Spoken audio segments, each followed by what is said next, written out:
Fucking Wi-Fi doesn't work. For each man in his time, his pain, until he walks along the beach and sees his future in the water, a long lost arm within his reach. I haven't needed a book to walk. Sometimes men take matters into their own hands. You want answers? I think I'm entitled. You want answers? I want the truth. You can't handle the truth. As you guys know, it is Drunken Chat, son. NYCC weekend is in the books for me. I'm not going tomorrow. It's crazy, crowded. Fucking people are crazy, and times that by being sober. I see y'all next year. Yo, it is Drunken Chat, son. I am back. I'm feeling 1,000 times better. Strength is starting to come back. My voice is starting to come back. I'm feeling really good. Y'all here to see Dennis, and Dennis did pop up, and he's definitely coming on the show. But guess what? He's having Wi-Fi issues at the hotel. You can't make this shit up, bro. Yeah, for real. You can't make this shit up. But Drunken Chat, yo, fellas, introduce yourselves. Big Remo. You know what I'm saying? Oh, I'm Aaron, Easy. You can also catch me on Knife Wonders channel as well as Nearing Nirvana and Beyond Wednesdays. So I'm excited to be here to chat about, I guess, whatnot and what's happening at New York Comic Con. Yes. It should be exciting. Yes, well, it's all right. But, yep. Who else we got today? Yep. Got Lucy. There she goes. I like. What you do to your hair? You cut your hair? I did, and I dyed it a little bit. I had like some kind of highlights, but you can't really see them. That's what Laura was showing me. She's like, "Oh, what did Lucy do to her hair?" Yeah, I colored my hair a little bit. Oh, it looks nice. Thank you. I did. You try to get Chad Cave to get you that window. I see. I see. No, I know. I got it done on Wednesday. Freaking Mama Comics up there on her Instagram throwing up thirst traps, throwing up horror comics and shit. Try to get that Chad Cave, bro. You hear me? The Chamber of Chills up there. I was like, oh god damn. My wife was like, what? I was like, nothing. Hey, I ain't showing no chichis or anything like that. Chichis. I was talking about the libros, the books. I'm just saying, they're books are not a euphemism. You showing some books. You saw that Strange Academy, and I'm like, she better go put that back in the box. I did show it because yesterday I had a little freak accident, yesterday, and now I have to fix my car, and I'm selling some books to pay for the repairs, because it's not going to be cheap. How much is it? I told you we 500. It's 500, but god damn. Yeah. Windshields in California. Yeah. I thought it was like 100, 150 bucks. No. What kind of window you got? No, I don't know, but it was. You better go get a second opinion. You can take your husband with you. No, that's the cheapest one actually, and it was my driver's side. And then it's kind of my door's kind of messed up too. So, I did show like I have the ice cream #1, and the 8 billion genies. This one right here. It is a little damage on the side here though. So send me, I don't know. Just do a quick whatnot sale tomorrow.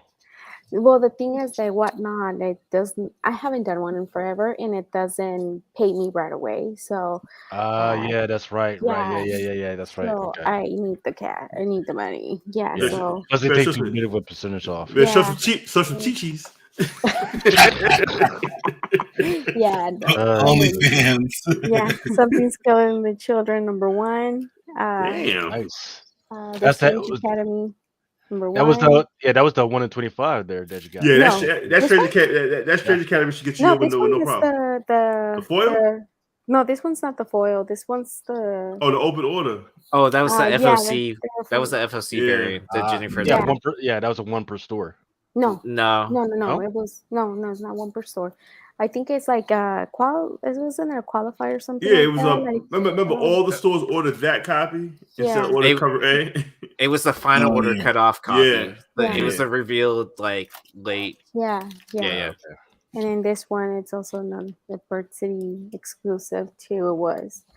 So I have a bunch of them. If anybody's interested in helping me out, I don't DM me on Instagram and we can make a deal or something. I don't know. All right.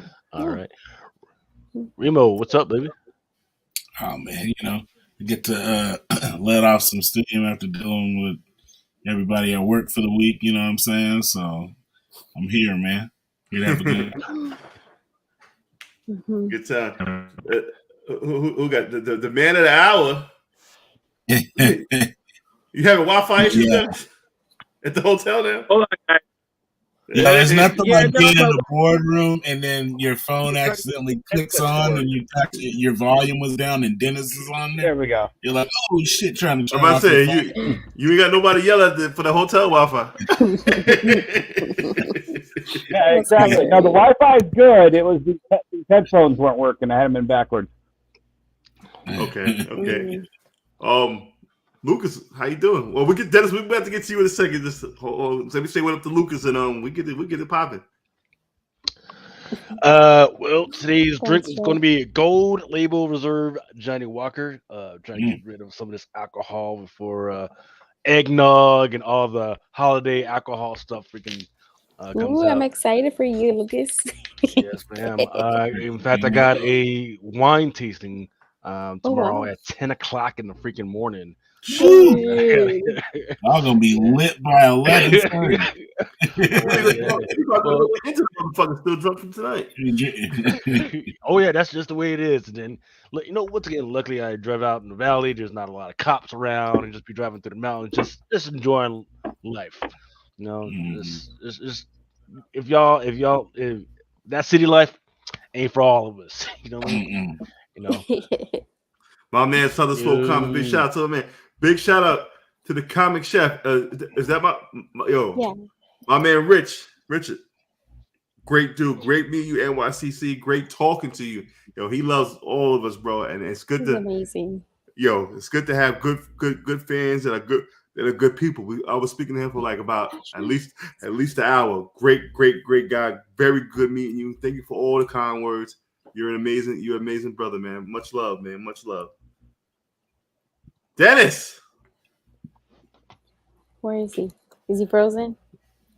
Oh, if he's on the phone, Yeah, I'm here. It doesn't work Can you hear very me? well. All Yeah, right. I hear you. What happened, man? Spill the tea. I did a whatnot before this. Oh, am I talking you, Lucy? I'm sorry. Oh, No, we hear you. solo layout. Oh, The okay. people wanna- I'm sorry. I thought Lucy was talking.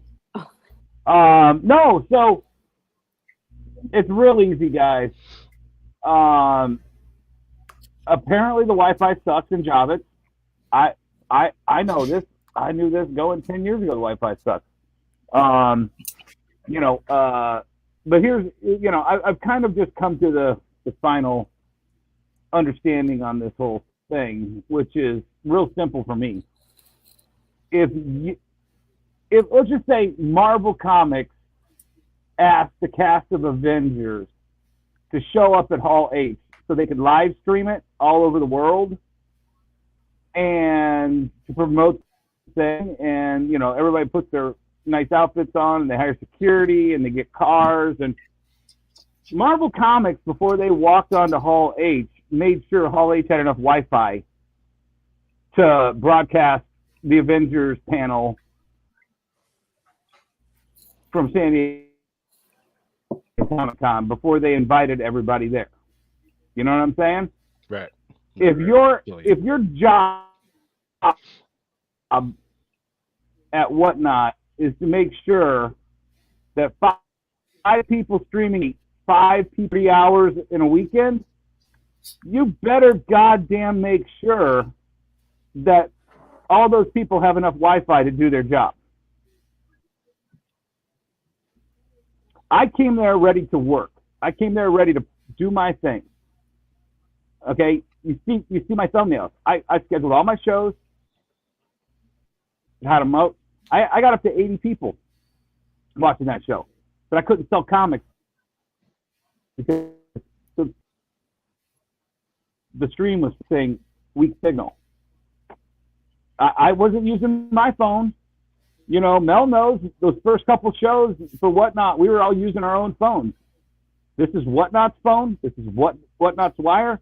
This is their contract with the Javits Center to deliver Wi-Fi to, you know, all those positions. And I showed up to do my job, and I couldn't do a bit less than mine.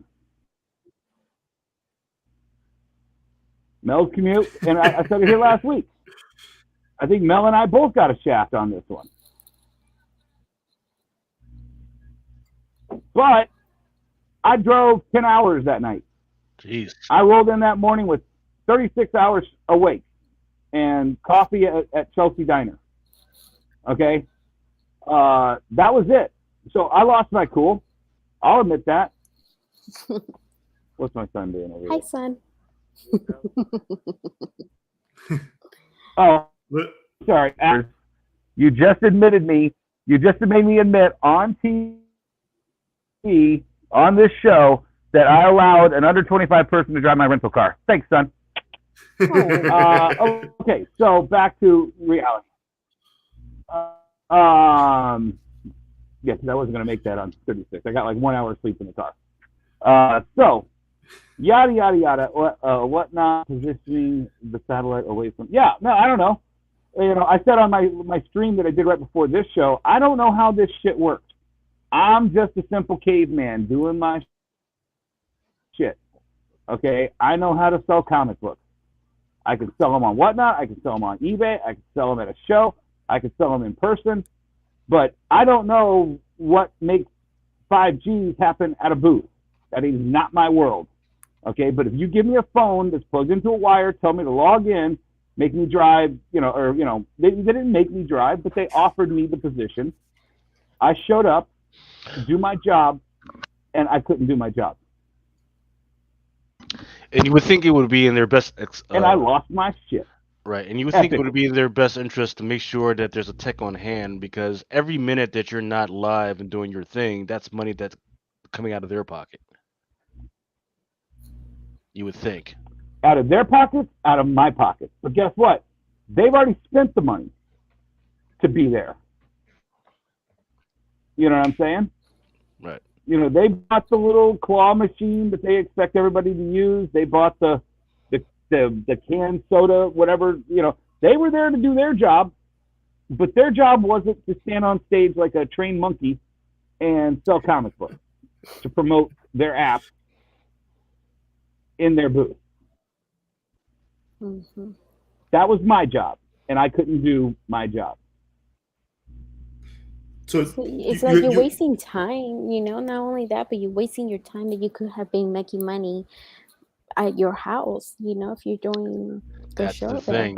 That's the thing. Yep. Right. You get, you know, you didn't have to bring them all the way down there. to do Well, and all that's, you know, and that's the interesting.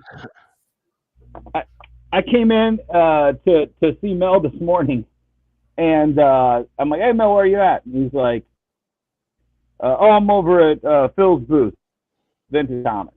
And I was like, hey, come over to, if you're over at New York Comic Con 3710, come over and see Phil. He's got some great deals going on over there. Yes, sir. But I go over there, it's like, oh, shit, you went viral last night, didn't you?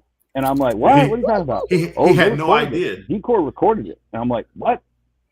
And then I had no idea. I didn't know anybody saw it but the 80 people watching it. Oh, no. And they said, oh, it's Phil talked about that shit. And I was like, oh, fuck. Wait, But, you know, it's like, but here's the thing. Was that what Whatnot wanted when they invited me? No, I doubt that. But yo, Oh, sorry. shout out to the homie that came up and was like he stopped, shook Dennis's hand, and said, yo, thank you for doing that yesterday. I was like, yo, he's like, what are you talking about? He's like, yo, what are you talking about? I said, I told you you went viral, bro. I was like, yo, you. He was like, Dennis had no idea it was floating around the internet. It was crazy. No clue. Because the thing is I was only allowed to do one job at New York Comic Con. That was the only reason I came in, was that and to take my kids to go see New York City. I had tickets for Beetlejuice. And the second I couldn't do my job, we bolted. We got nothing else to do here. We went back to the hotel. We got cleaned up. We got Broadway up. I took my daughter to go see Beetlejuice, second row. We had a great time. I had a great time. I was shockingly surprised that I enjoyed it as much as I did. Yeah, it's a great play. And we went to go eat. We got back to the hotel. I went to bed because I was freaking exhausted. I woke up early. I drove over to the ferry again, and we were like, yeah, I didn't know shit until I walked over to Mel, and he's like, oh shit, you Dennis. I texted you last night. I was like, yo, what happened, man? He's like, yo, no, I called you. He's like, I'm at the Broadway play. I call you back. I was like, yo, I was sitting there laughing. That shit was crazy. Yeah.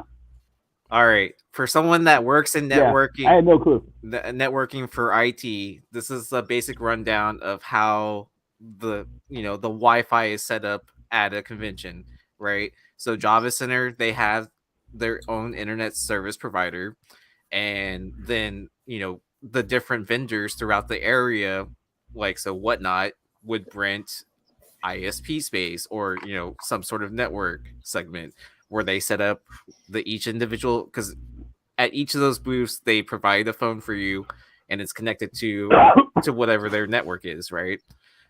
So whatever they paid for, right? I don't know what they paid for, because I don't work for Whatnot. It's gonna cost. Can I pause you there for a second, Aaron? Yeah. Right next to the Whatnot booth was this little company called Marvel Comics, that's part of some little company called Disney. Mm-hmm. And they had a giant stage on the Marvel Live, on the website called Marvel.com, which probably has 1 million people watch it. You know what I'm saying? Yeah. I don't think Marvel.com's Marvel Live from New York Comic Con had one service interruption. Right. And then so it's like whatever, because I was kind of looking into like what are your options like for other vendors that were at that are tabling at the con, what they have.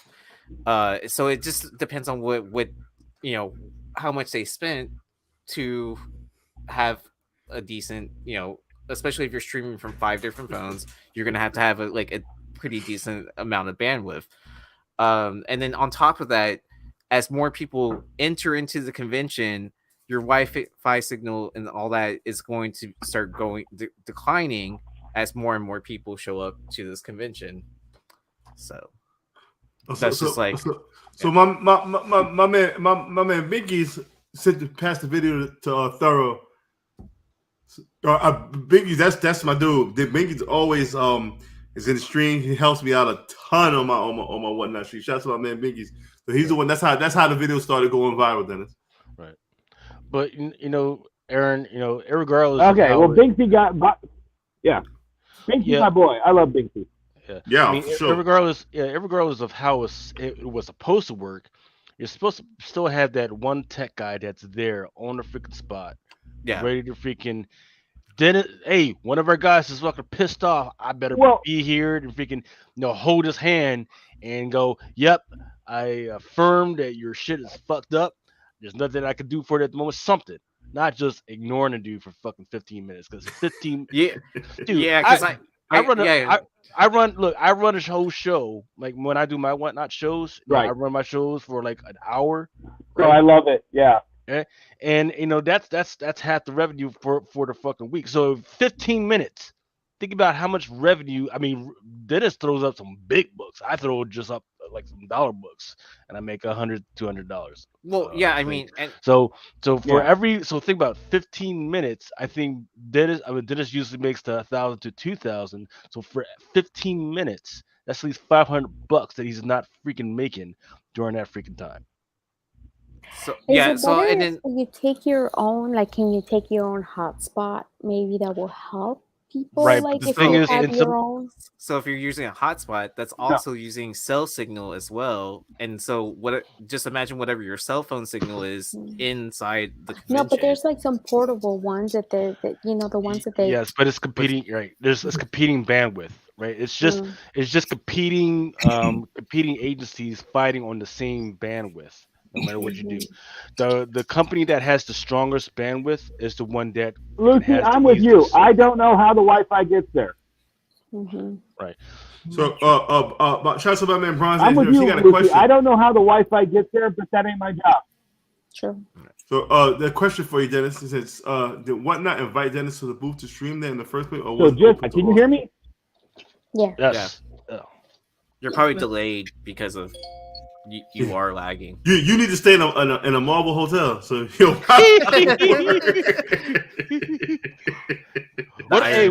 what hotel you at? So I know not to stay at that. Yeah.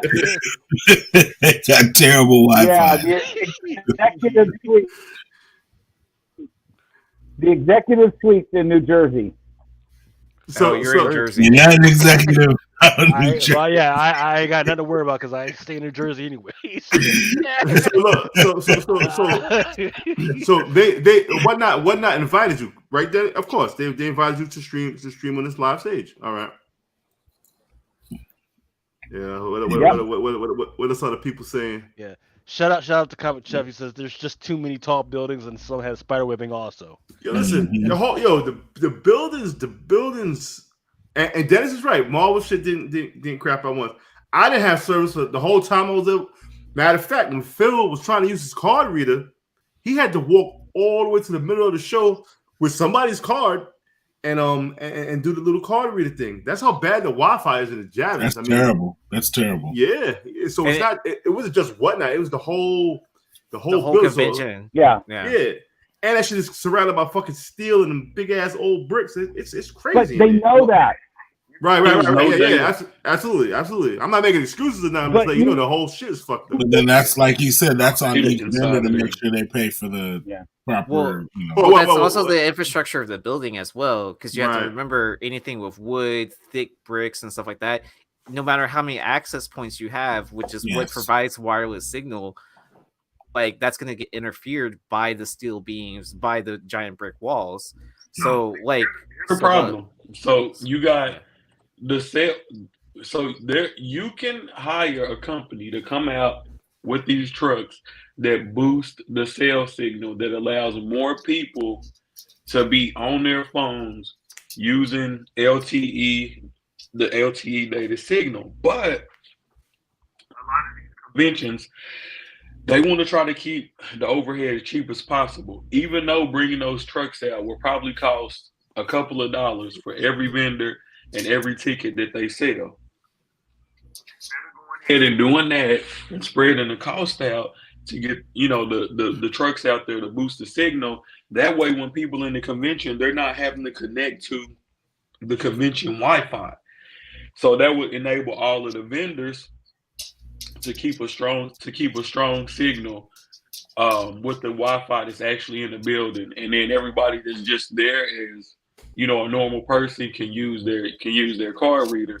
Like you can even especially NYCC. It hasn't been perfect at any time, but at NYCC, the Wi-Fi issues have been like really, really bad. Like you can't use no data on your phone, or you have to go outside. It's just it's a lot, man. It's a lot. How was your show connection wise, man? I think when I went on, the connection was fine, but the app was messing up, or it could have just been the connection. It could have just been the connection. But I was able to get through it. But I know sometimes it would show that my item had ended, but then if I looked at it on my phone, people were still bidding on it. Mm. It was a weird. Yeah, real that's weird, when I knew that. Can you hear me? What, Can you guys hear me? You're going in and out. Can you guys hear me? Yeah, Yeah, we Dennis, can hear you. yeah, Dennis, go. No, Dennis, you're good, man. Go ahead. All right. Okay, so that's when I knew shit was going bad because I had a listing and it said $10, and I'm like, holy shit, that book just went for $10? Are you kidding me? Did that just get, because the little thing, hey, you want, the guy paid thing didn't pop up on the top, and I'm like, guys, can you hear me? Anybody, can you hear me? I'm like, hey, I'm having problems over here. Guys, can you hear me? Okay, just say something in the chat to make sure. I had 40 people watching. Nothing for like 15, 20 seconds, nothing. Then all of a sudden, the number just changed from 10 to 39, and people, then all of a sudden it flooded. You know how like 20 people just kind of all suddenly pop into the chat? Mm-hmm. And they were like, dude, I couldn't bid. Oh, it's frozen. You were frozen. But other people could bid. But, it's like, at a certain point, you got to take responsibility for that. And, it's not my job to make sure that works. Right. But if here's the thing. Somebody invites you to come and work for them, and you're a professional carpenter, and they're like, dude, don't bring any tools. You come, use all my tools. Just use your carpentry skills to build this thing for me. All right, cool. I'll show up. And you get there, and they got a fucking hammer and a nail and a handsaw. They're like, all right, build this elaborate thing. You can't do that. You don't have the tools. And the only tools that we're provided that they say we have to use is their phone, their app, and their Wi-Fi that they're paid for. Everything else is us. I mean, I don't come to just sell whatnot variants. I come to sell my books. Oh, so you use their phone, not your own phone? No, they. Well, last year we had to use our own phone. This year, they provided the phone. Well, ever since MegaCon, they started providing. Yeah, that changes a lot for me. No, because last year, there weren't any. There wasn't Wi-Fi issues last year. Definitely wasn't no Wi-Fi. MegaCon, it was Wi-Fi issues like crazy. And right, so that's why. Well, that's why they suggested instead of you signing into their Wi-Fi provided network or whatever, you had to. That's why they suggested to use their phone because they weren't just handing out. Because people, the problem was, like, whenever they gave out the password to someone, they wouldn't sign off the network. They wouldn't sign off. Right. So you can only have so many people on there before it starts lagging down, right? Right. And then as more and more people, as more and more people, so that's why, it just decreases. Well, what bandwidth was it? What band was it going off? 4G, 5G, what? Yeah, and I think they started doing the phones in Texas. I mean, I don't know. I would assume that they're using a 5 gigahertz network, because obviously, like, they're not paying for each cell phone service for each of those phones. And they gave Dennis the burner boost. That's what it was. They gave Dennis the burner phone attached to it instead of the real phone. So I mean, I don't know. Give him the burner boost.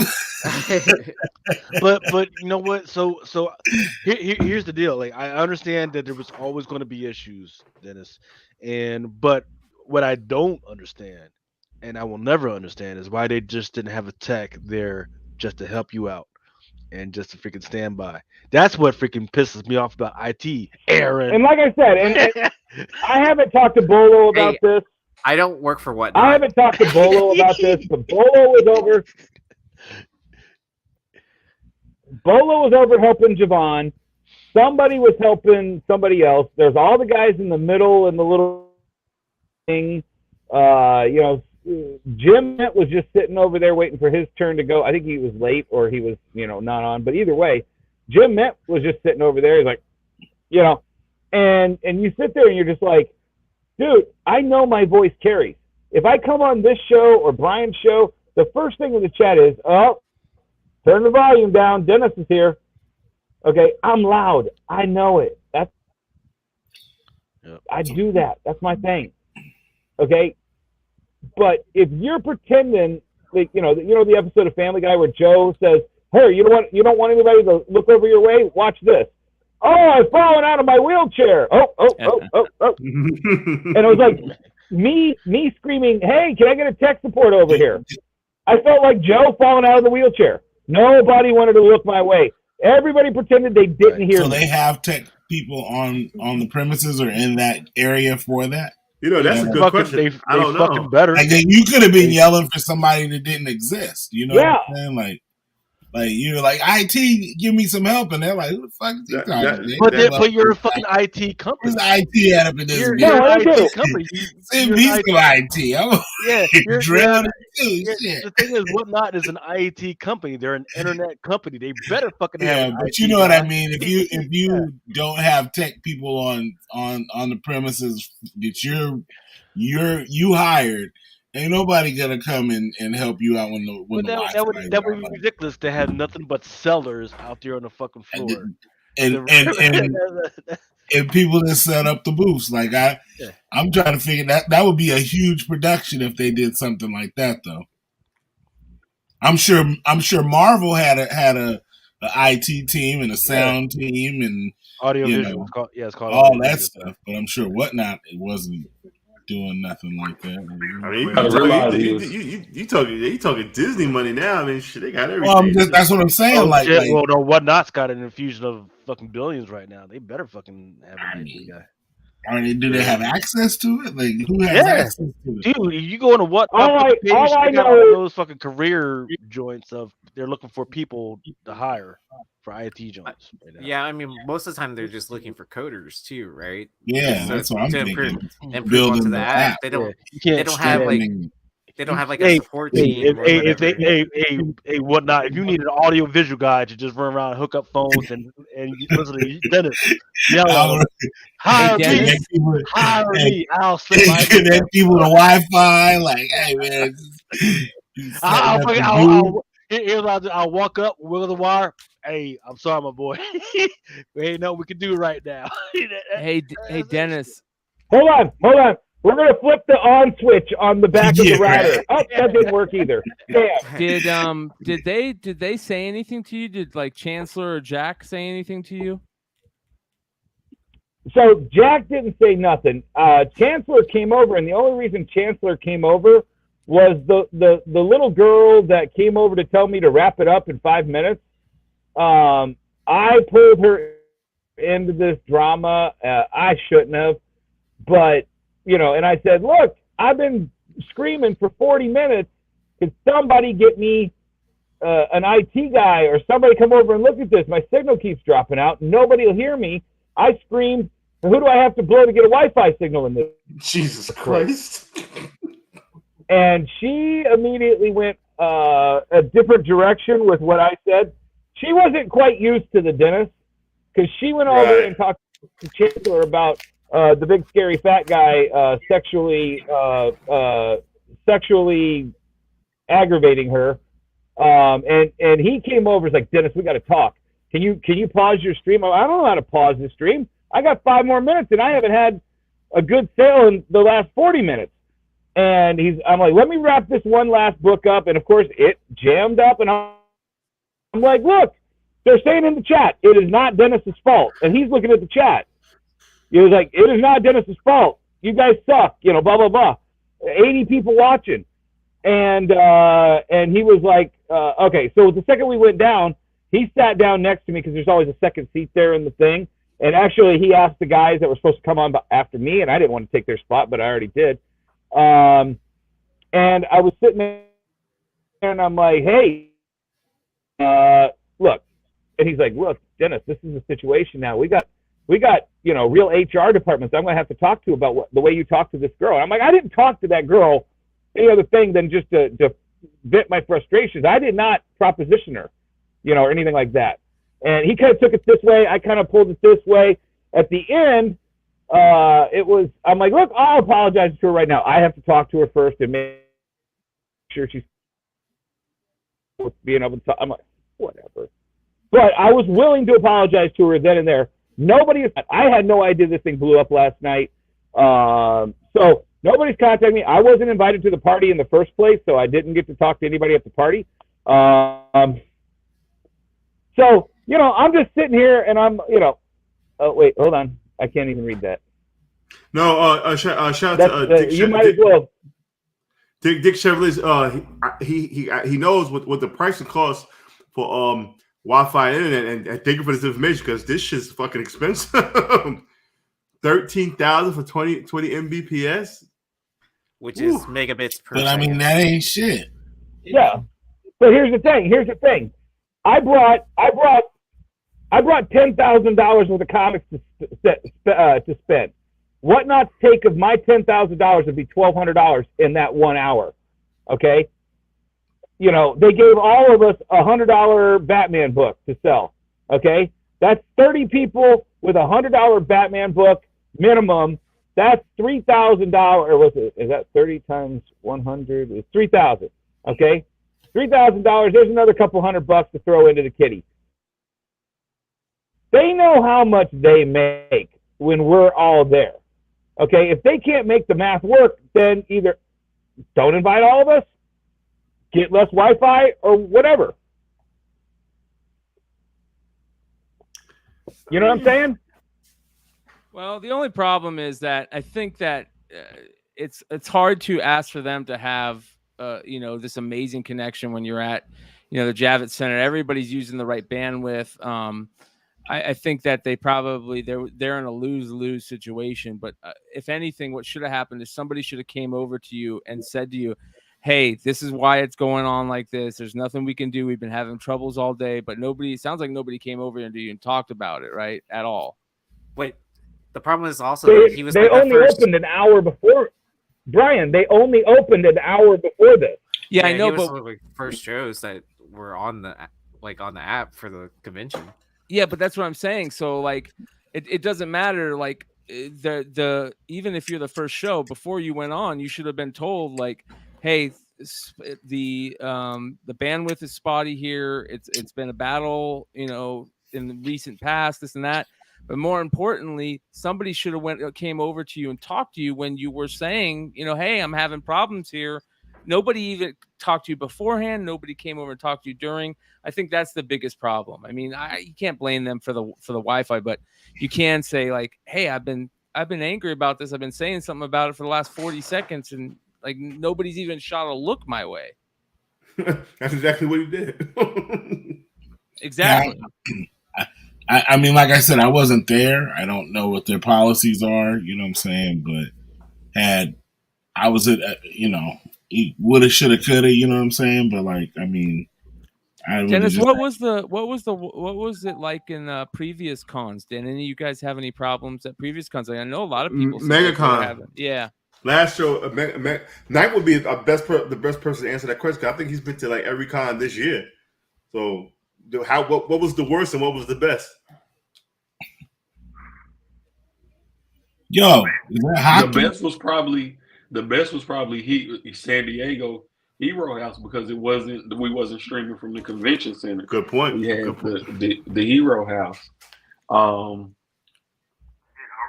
remember one of my C2E2 streams went bad because of Wi-Fi in the convention center. Ain't got nothing to do with whatnot. It's just these convention centers, man. The Wi-Fi is just never good there, and people got to remember that, I don't know what. Hey, can I say something though, Nice? Go ahead, Dennis. Can I say something? Okay. Hey, Mel, remember when I dropped that box of comic books over at Diamond's retailer summit? And they're like, Dennis, this is a UPS issue. And I go, look, if you keep shipping the same goddamn shit with the same goddamn company, with the same goddamn box for 20 fucking years, at a certain point, you can't keep blaming UPS. Okay? you're not putting the stuff safely to get it to me. So at a certain point, when you've had a year, and ninth, you're the case example.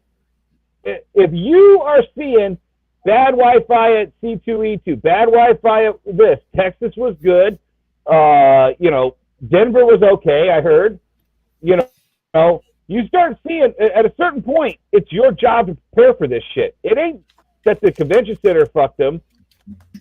Your job is to make sure every place you go in is it. That's your only job as this kind of tech support, as this kind of tech platform. eBay went live. Hold on, real quick. eBay went live and had 160,000 people watching eBay Live. Yeah, that was amazing, by the way. Right? Yeah. Was that something I heard from I saw show? 29,000. I didn't see 160. I saw 29,000. Were they live from? Yeah, they were live from the convention. Okay. They had 29,000. Right when it started, it jumped up to like 16,000, like within the first couple minutes they were on, and then it hit 29,000 the last. Oh, that was what it was. 16,000. That's what I saw. Yeah. But now he's about to drop. We didn't have any Post Malone streams going on whatnot. What also depends on how it's ran in the back end too, as well, right? Because whatnot's ran by AWS, and then I don't know what eBay is using. I would assume it's something similar, some kind of service like that. You see, Lord of Lord of Brooklyn say, "Name looking at Texas Bowl." I'm just.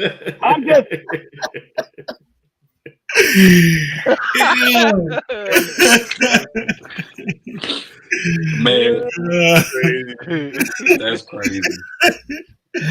Oh shit! On my own man.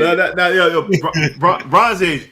That's not an unpopular opinion because unpopular opinion because at San Diego we did live streams from the hotel Hero House instead of not the hotel, from the Hero House instead of the. Yeah. Instead of that's different. If it's like an Airbnb, you're gonna have solid internet. I don't think, and it worked out better that way. Yeah. I'm saying it worked I out better. agree. As far I as don't think we need to be there. I don't think we need to be there. True. I agree. I don't understand how in 20. I would rather go there and show my face. You know what I mean? Maybe pick up some books and then go stream from my hotel room. Or True. Something like that. True. You know what I mean? They need that, yeah, right. The con floor. Right. I don't want to be. I'm not selling to nobody on that floor. You know what I mean? So why do I need to be in the middle? Exactly. It's not like you're selling. Well, that's the point. I bought a book from Jen at C2E2 two C2E2s ago. I bought that Clone Wars Ahsoka Star Wars Insider live from the floor. I'm sitting there right in front of her booth, bidding on it against somebody. I can't remember who I bid against, but he was pretty pissed at me for winning it. And I won the auction, but she couldn't get it. You gotta send it. Yeah, you gotta ship it. So I mean, she still has to print out a form and send it. So what's the fucking point of us all being there? It's the dumbest thing ever. I would have gave you the book, and I would have just sent you an empty box. That's so I did that for Skeff because he was coming up behind me on MegaCon, after my show ended.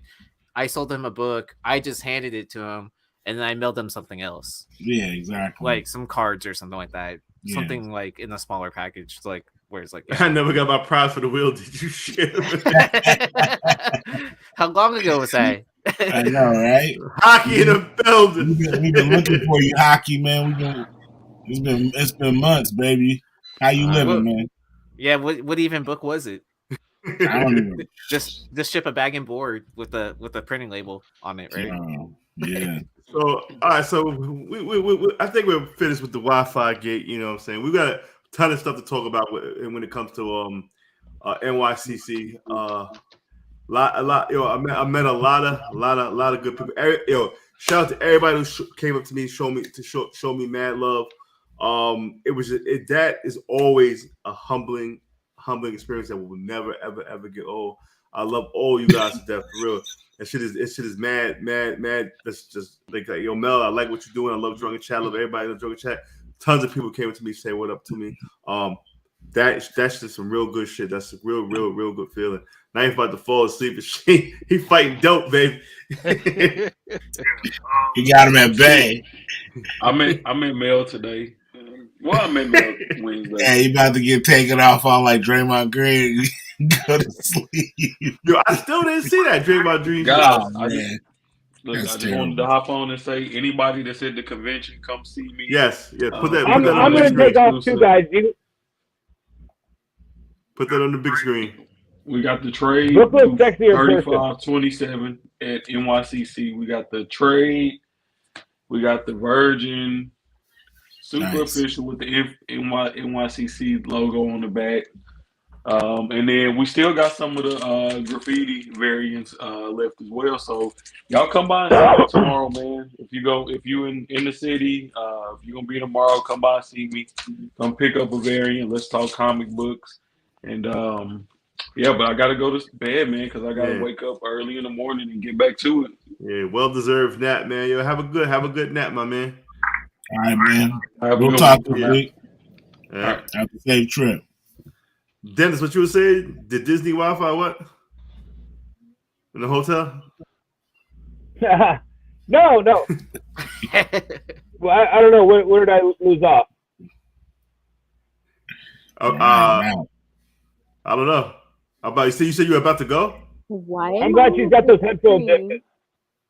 Because Knife used to be on the big screen, and then he just left. Oh, I see. I'm reading the comments over here. No, I was just saying I'm going to take off here too because I'm exhausted unless anybody's got any more questions for me. But my overall take on New York Comic Con, it's a great show. It's super packed. I think there's way too many people playing the variant game. I wish, Bird City and Ninth best of luck. But a great book like that is lost in the deluge of variants. And you don't even know what's in the guts of most of the variants. I looked at this one. It's like, what is that? What even is that? And the problem is the same thing with the Whatnot exclusives. They hand you a stack of shit, and you're like, I don't know what this is. I flipped through it. I still don't know what it is. And they hand you a stack of stuff to sell, and you're like, oh, there we go. We've moved from Wi-Fi gate to exclusive gate. What was the I know last when I talked to Jack, he had mentioned that the comp packs that they were going to start giving that they give to all the people who are selling live at the show are now going to be done a different way. Did you notice any different on how they did the comp packs?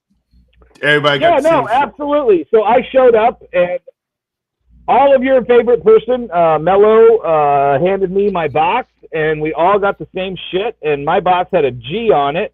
And I was like, oh, does that mean, is that one of the G's I was? Yeah. But I was like, okay, well, I got a G, so that's cool. And I opened it up, and it was the same shit everybody got. No, and that was one of my complaints from the last couple shows is everybody did not get the same shit. I saw one guy selling Battle Beast, and he had 3 in a row, and I got 1 for the whole weekend. And this guy was on 4 different days, and each day he had Battle Beast. And he sold 3 of them in one day. I'm like, how many Battle Beasts did he get? Who did he influence to get at least 5 or 6 of them to sell for the weekend? I got 1. This year, everybody got the same stuff, and they handed it right to you when you showed up. Yeah, Smart. It was very and smooth. Everything went. And shout out to Ben C. He made sure that shit was smooth and went with no problem. Everybody got a very good pack. Books were packed nice. It came. Matter of fact, I'll even show you. Nice. It was 2. You get 2 boxes, all of them had the G's on. All that. So everybody, it was no slick shit. You know what I'm saying? It was good. It was smooth. That was done very well. I must say. Yep, and it's what I was begging them to do for 3 different shows.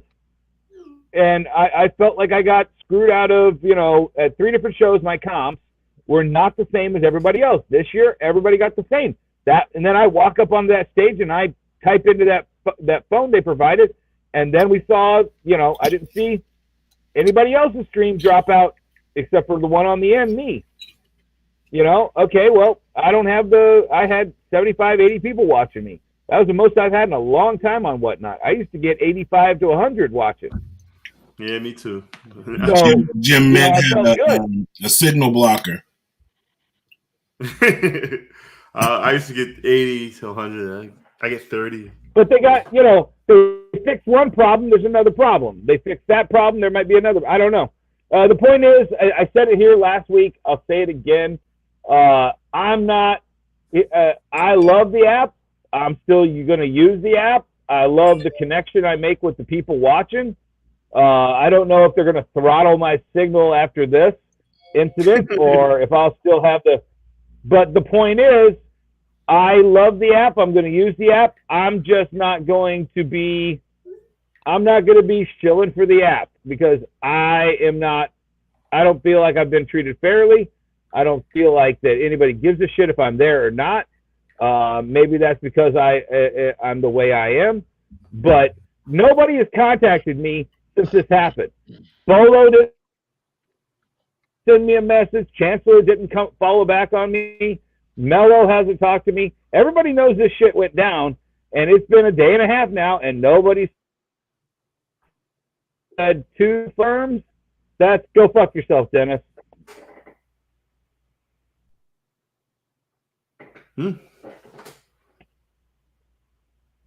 Yep.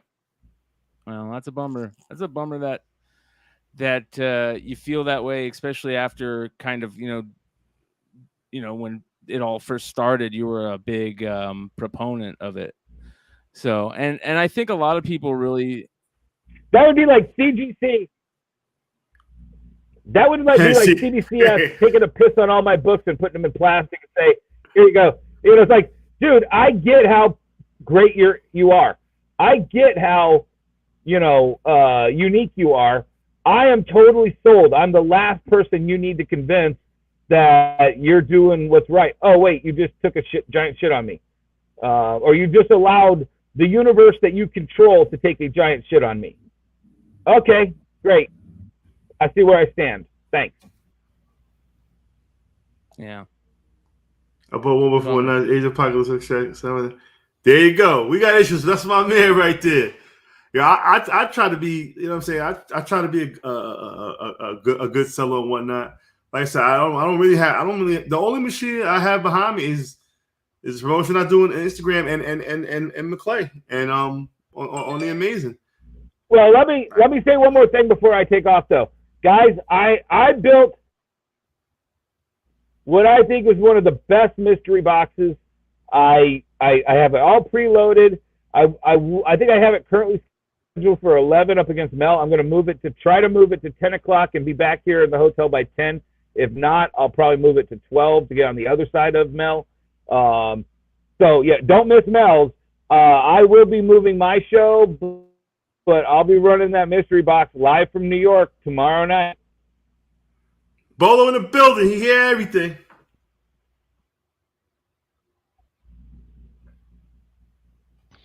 There it is. Okay, Bolo. I'm just saying. You didn't hear me yelling at you from 3 booths down. And I guarantee you my voice carries. I yelled over to the guys in the inner circle. One of them locked eyes with me and just like, and I was like, okay, that's where I'm at. So, but nobody's contacted me. So that to me, it's just like, all right, we're done, I guess. It's a shame. Yeah. Hey, Lucy, what's your PayPal email that you want if they want to help you out? You want me to send it to you? I'll send it. Yes, send it to the private chat. Quiet, look her. He's all covering my mouth. Sorry. And Bolo, one more thing while you're in the chat there. And this is from last week's Drunken chat. Did you or did you not promise me 2 spots for New York Comic Con. And then, I mean, I get it. Everybody else got no, but you did promise me at C2E2 I would have 2 spots if I came all the way from Detroit to New York. When we were back behind the curtain on the last day, to make up for the fact that I had 0 spots for C2E2 and I got the end of the shift on Sunday. I would just like to have that answered for my own edification. Edification. Fucking, that's a $10 word right there. He told you he would do his best. Everyone got one. You got none. Yeah, but I'm just saying. But I never was contacted by Bolo say, Dennis, I know I guarantee you 2 because you know it was a guarantee. It wasn't I did my best. It was a guaranteed.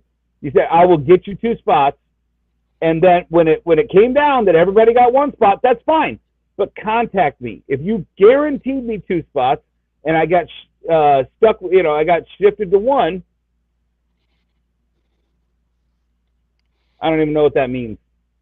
But I saw you down. No, you were over there with Javon. I saw you, man. While I was having my meltdown, you were over there with Javon because it pulled the videotape. Because I'm literally showing the camera of you talking to Javon, and I'm trying to yell over to you.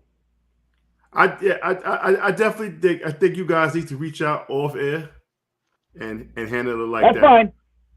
You know what I'm saying? Because this is Bolo knows how to get a hold of me. Yeah, I want to work with Whatnot, but I don't want to have to grovel for anything. I do what I do. If they don't.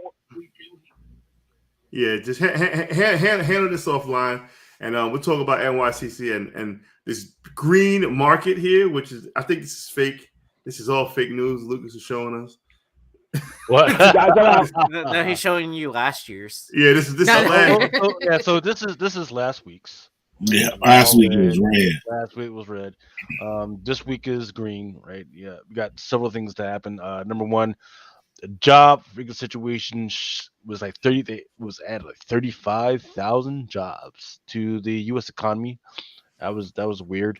Then Elon Musk said, "Hey, yeah, let's go ahead and buy that." And people were a little bit suspicious of that because the deposition for all that stuff is supposed to happen on October 17th, and it sounded like it looks like okay. How about I go ahead and buy it, so we can just make all these lawsuits go away. So Twitter is like holding off on it. Like, yeah, this doesn't freaking look right. And then in the meantime, the push to make sure that we have more semiconductors, to computer chips, keeps pushing on. New York of all places, which is not a factory we can at all. And I think it was they're going to put it in Long Island, which was weird. Yeah, right, exactly, right. So Micron, they're going to freaking build a factory out there, right? So if you've got any type of housing situation out there or any type of property, you might want to freaking take a look at that and get that squared away. Jamestown, New York, which is maybe like an hour and a half away, but still. You might want to look at that because that real estate is cheap as heck out there. Mm-hmm. Is this green?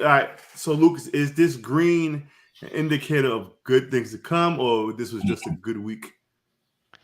Good. It was just a good week because once again, 35,000 jobs added to the economy. You got the IRA, the inflation bill by Biden that freaking came out. But then in the meantime, we also got the stuff that's happening overseas. The World Trade Organization, they were not happy with the way it's going down. And the fact that Micron is building this factory. We need Micron to build this factory because there's a lot of stuff that's inside the bill that's pissing off South Korea, the biggest semiconductor factory in the freaking world. They're pissed off about this. They don't freaking like the way we did it. Also, Germany, that happens to build a lot of the computers that goes to some of our cars. They are pissed off about it. They don't freaking like it at all. So they're going to decide what they're going to do within the next week.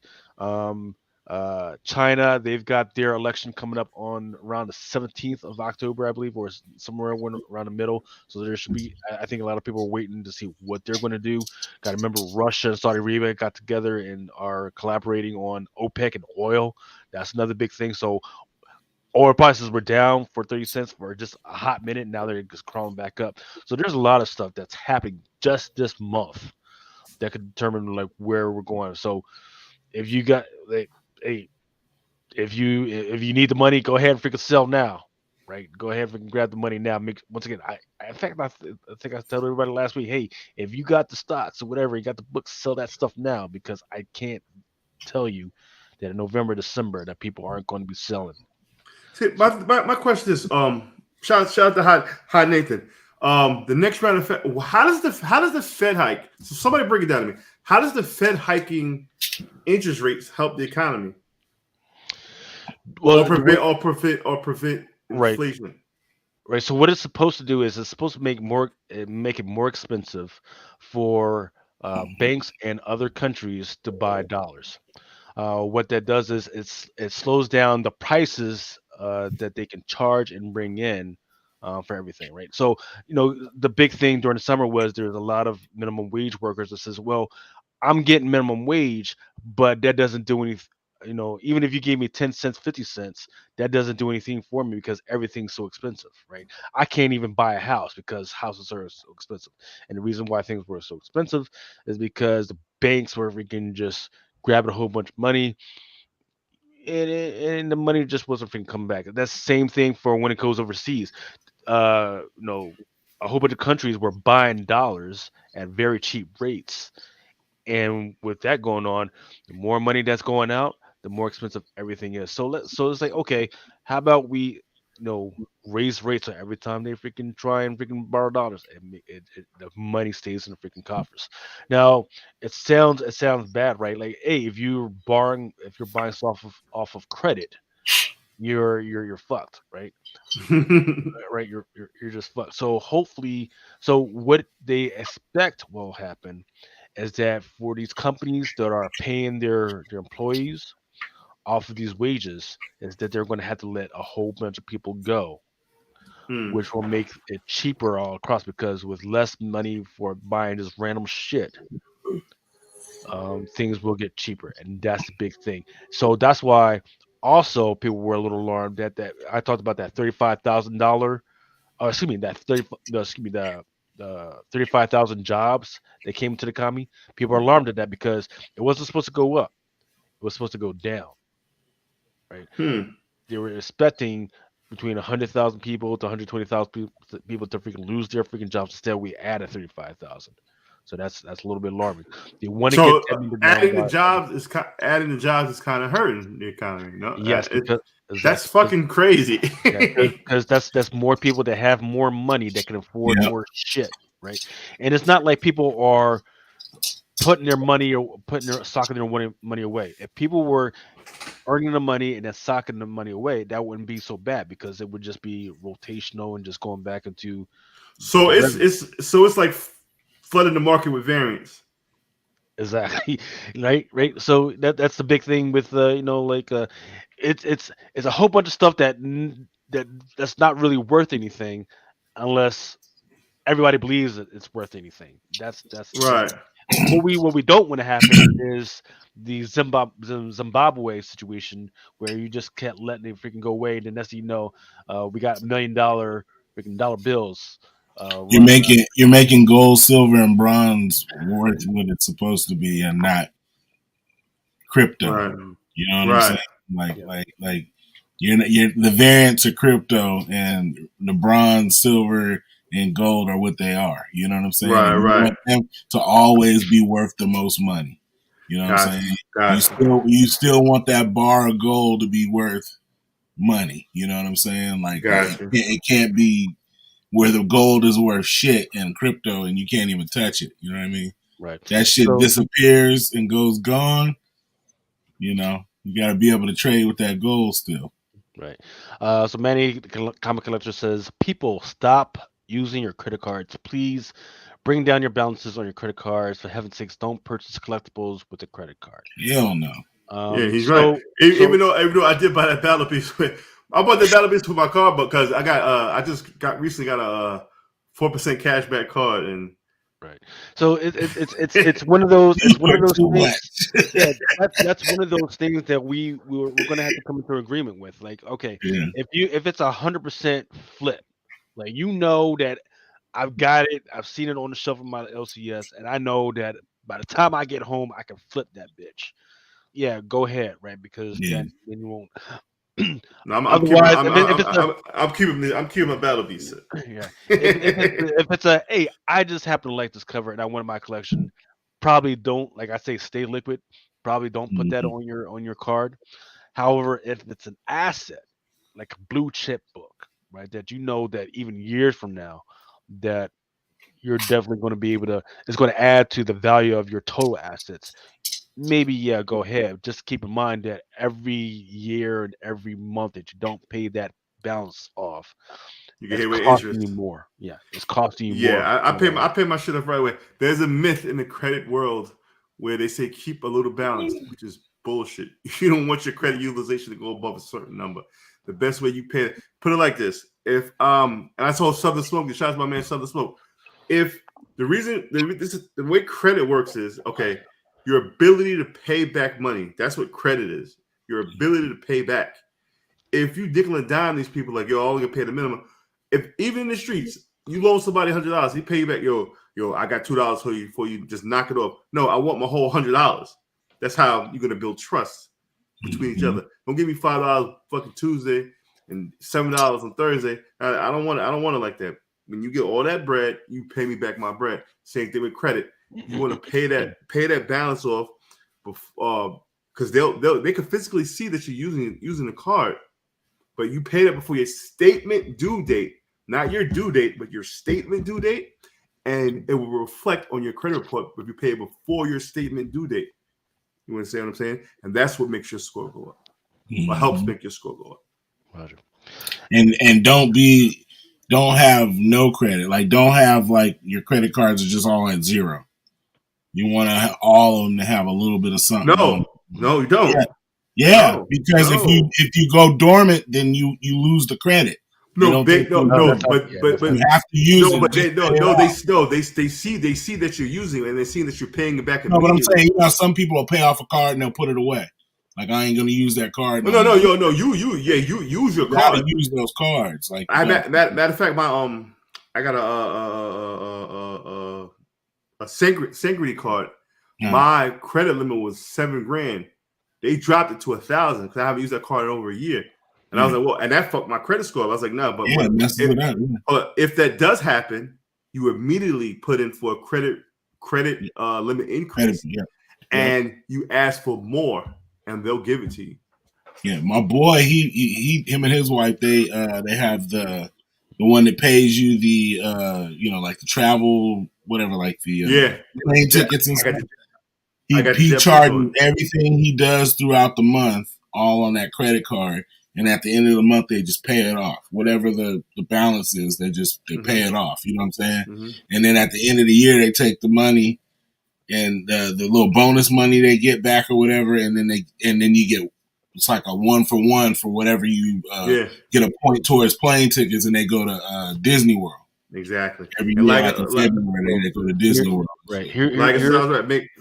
There's this thing that I saw, a meme that it says, like, you get a credit card if they don't let you buy stuff if you don't have credit, but then you get credit and your score goes down and they don't let you buy a house. It's true. Yeah.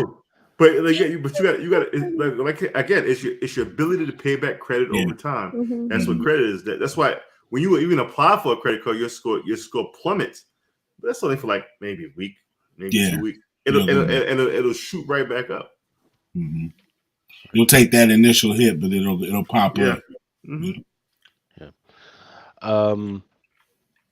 Yeah. Hey, condolences to the family of Loretta Lynn. Is this Rhinestone Cowboy? Coal miner's daughter. Yeah. Lucas's neck of the woods. Yes, sir. Yeah, it's sad to see her go. But It is what it is. But what was interesting is that not long after she passed, which was on the 4th, Tidal Wave announced that they actually have a comic book about her life coming on the way. So if you guys are into that thing, that's great. I think they did Selena, right? And then they were doing another one. Patti LaBelle, I believe, as well, right? Tina Turner. Tina Turner. There you go, Tina Turner. That was that's your local shop, right, Aaron? I don't know if Tidal Wave. No, the Selena one. Yeah, the Selena one was done by Bedrock. Yeah. We got you right here. We're getting right into comic books right now, brother. We're getting right into comic books right now. We got you, man. Whoa! What the fuck? This is literally a comic book. So what the fuck are you talking about? This is literally a comic book. That's what I said. We're getting right to comics right now. This is literally a comic book. What the fuck? He hasn't fought with anybody, so he wants to come and fight. Do you want to resend them the link? Yeah, I gotta bounce, you guys. I can barely keep my eyes open. Tomorrow night, Saturday, we're gonna have Dinesh on the show, and I can't wait to hear from more of you guys that are at the con. You guys are all welcome to come on the show and give us reports and stuff. Man, it's been a crazy week, that's for sure. So for sure. Yeah. All right, Brian, thank you for coming by, brother. Much love, you guys. I'll talk to you later. Yeah. Hey, Mel. Yes, sir. Or what did you think about this shit? I don't know if you heard about this yet. Oh boy, this dude, Kansas City Chiefs fan, he had a hot runner going. It was a parlay, right? $10 parlay. And it was going to be worth 23,000, or was it 47? No, it was 74,000. It was worth 74,000. Yeah, I heard about this. Right. If the Rams beat the 49ers. Exactly. So FanDuel flew him out to Vegas, right, to party with him, right? And at the point, at one point, because you can during halfway through the game, sometimes they'll give you a cash out. Right, if you don't think you're going to win, they give you a cash out, right? So they gave him a cash out of $23,000, and it was like, oh, sweet. But as he's trying to go into his fucking phone to do the shit's not working. And especially because he's fucking drunk, he couldn't fucking call his friends or nobody to fucking help him out. So he was like, fuck it, let it ride. Lost the whole fucking thing, motherfucker. Oh, wow. Yeah, I thought the Rams were going to beat the 49ers. I'm a 49er fan, but that's just how cookie be crumbling and shit. I gotta eat some water. Yeah, that's it. Sometimes I watch these game shows and they tell me you can walk away right now with $175,000, and they be like, "Let it ride," and then they get a whammy or something. I'd just be like, man, it's gonna get taxed anyway, man. Let me go and take this little bit of bread right here and walk away with it. So how was this? How was this Werewolf by Night? I'm hearing nothing but great reviews. Oh, it was great. It's already on. It's already streaming. Yeah, it started on Friday. Yep. Oh shit! Okay, I'm about to watch it then. It's good. Yeah. Just literally nothing in there that wasn't already in the freaking trailer, but it was still good. Yeah. So who was Werewolf? Was it Jake Gomez or was it the other dude? Yeah, it's Gomez. Really? Mm-hmm. Okay. So so the movie was basically a 50-minute extended version of the trailer. That's all it was, man. But it was still good, you know. Yeah. How Man Thing had a lot of screen time or no? Like 3 minutes, probably. Mm-hmm. Nah, 3 to 5 minutes. Like Jack Russell. Oh yeah. It was Jack Russell. So it wasn't Gomez. No. What, this dude? This dude right here, is that Gomez? They have a new version of him, and then they have the old. It was whoever this dude was. This guy was what? Who the fuck is Jack? Elsa even calls him Jack at the end of the. So what about those Gomez books? Jake Gomez. Oh, okay, gotcha. I understand what you're talking about. I don't know. I don't know. Well, I'm just saying that think the actor is whoever this guy is, but I don't know what his name Right, was. that's No, but I good. mean, like there was a rush on all those newer Werewolf by Night characters, Right, and not the the 1 to 50, the 1 to 50 Yeah. of And Sakai. 100. And if it's Right. not him, then it was because like because the actor that they hired for this was like, isn't he like kind of young or whatever? yeah. So everybody So assumed assumed it was going to be the Jake or whatever, but Yeah. it ended up being Jack it Russell. goes, yeah. Hopefully. So that means all those original ones are back, back in play. I mean, they're already out of here anyway. So I think that's why a lot of people were trying to go with the younger version because they, the original books are out of this world already. So I mean, I want to see it. I can't wait to see it. Yep. All right, what about She-Hulk this week? Did you guys? I didn't watch it, but I heard what happened. Oh, it's I haven't watched hilarious. since the second episode. I quit it. This is probably like the best episode of the entire series. I quit. I could totally see the Leapfrog and the Daredevil as a costume joint for kids. Halloween. Yeah.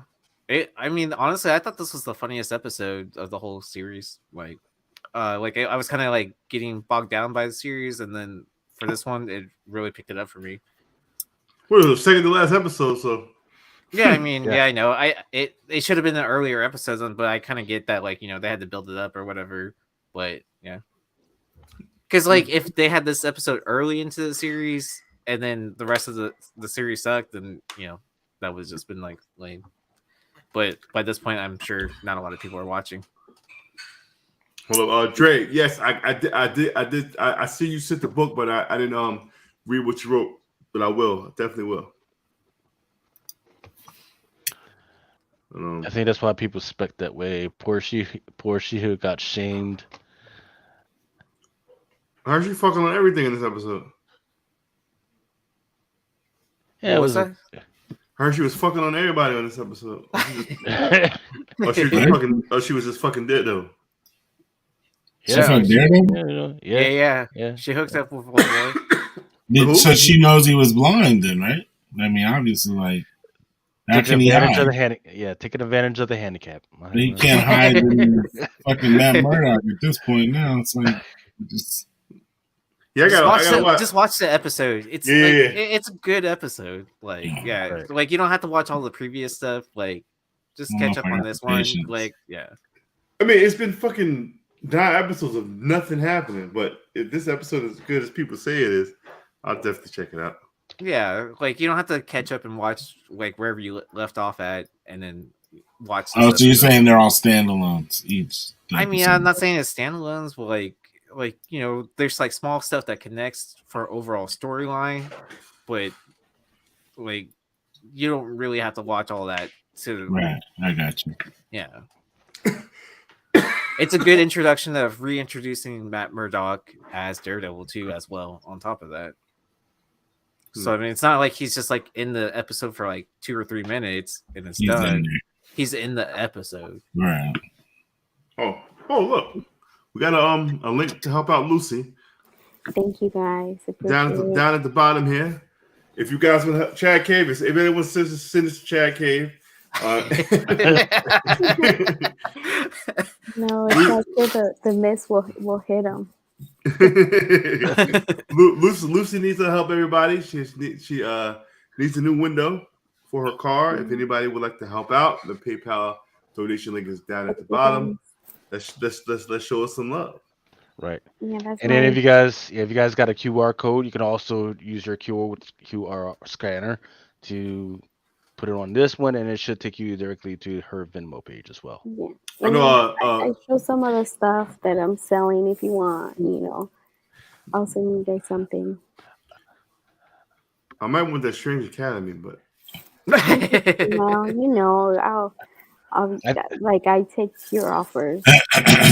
I think you should do a special podcast just for the people who donate of your favorite horror comics that you own.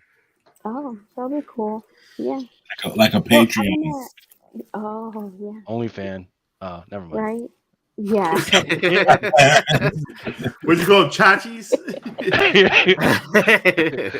That's funny. I'm not trying to have mamas. I'm not trying to have daddy comments come after me. Daddy Fuck you, bro, comment. You know what I mean? When we were putting her out there. Yeah. Shit. Fucking Marvel, man. They're trying to get into the sports game, so they're coming up with these logos for the minor league teams, right? Which, look, baseball needs help anyway, and that's fine. Yeah. But what is interesting is that they're also coming up with these comics for people to read. I don't But it's know for the what- minor league teams. Well, if you look at the covers, so these guys are actually major league guys. So yeah. So there's the minor league logos that they're coming up with, but as well as they're coming out with a comic that's going to have some of these major league guys like Bryce Harper, Mike Trout, Clayton Kershaw, Chris Bryant, Aaron Judge. So I don't know what's going to happen. Is that digital hard copy? I got to figure out what's going on with that. But that was just announced this weekend or for NYCC, and that's the thing. But those would have been like cool inserts for cards. You know what I mean? What happened with PayPal in terms of service? I don't know. Nate, elaborate on that when you get a chance, brother. I got it. Sorry, Lucas. Yep. Boise State is going to be the first college team to have like their own card set. Like, so Panini, they already sell cards, but Boise State, they're going to have their own little set within, and it's going to be the first one that has like all the players, not just like the top 4 or 5 or whatever. It's going to be all the freaking players. This pack contains 14 cards and retail for $12.99. One of the 10 packs will have a limited edition autograph card. So the players are getting paid for this. Yeah, they get paid now. Right. So you were like, "Whoa, fucking Boise State!" Who? Because got to remember that some of these colleges, there's going to be a lot more parity because now that they're allowed to actually pay these freaking players, there's going to be a lot more 5-star players going through these smaller freaking joints. And Boise State is a powerhouse, though. Yeah, they just didn't get any respect. So yeah, no. Just I mean, they started to though. In recent years, but the fact that they're doing that in not like an Alabama or something like that, and that's going to let you know that this has got legs. That you just want to get these better schools to get involved. Yes, sir. Well, I mean, a lot of the colleges have already signed with Topps and Fanatics to do cards where they can show their actual logos and everything. Mm-hmm. So I think this is an interesting play for a college to do themselves. Yeah. Okay. Magic the Gathering, right? I know people. Ooh.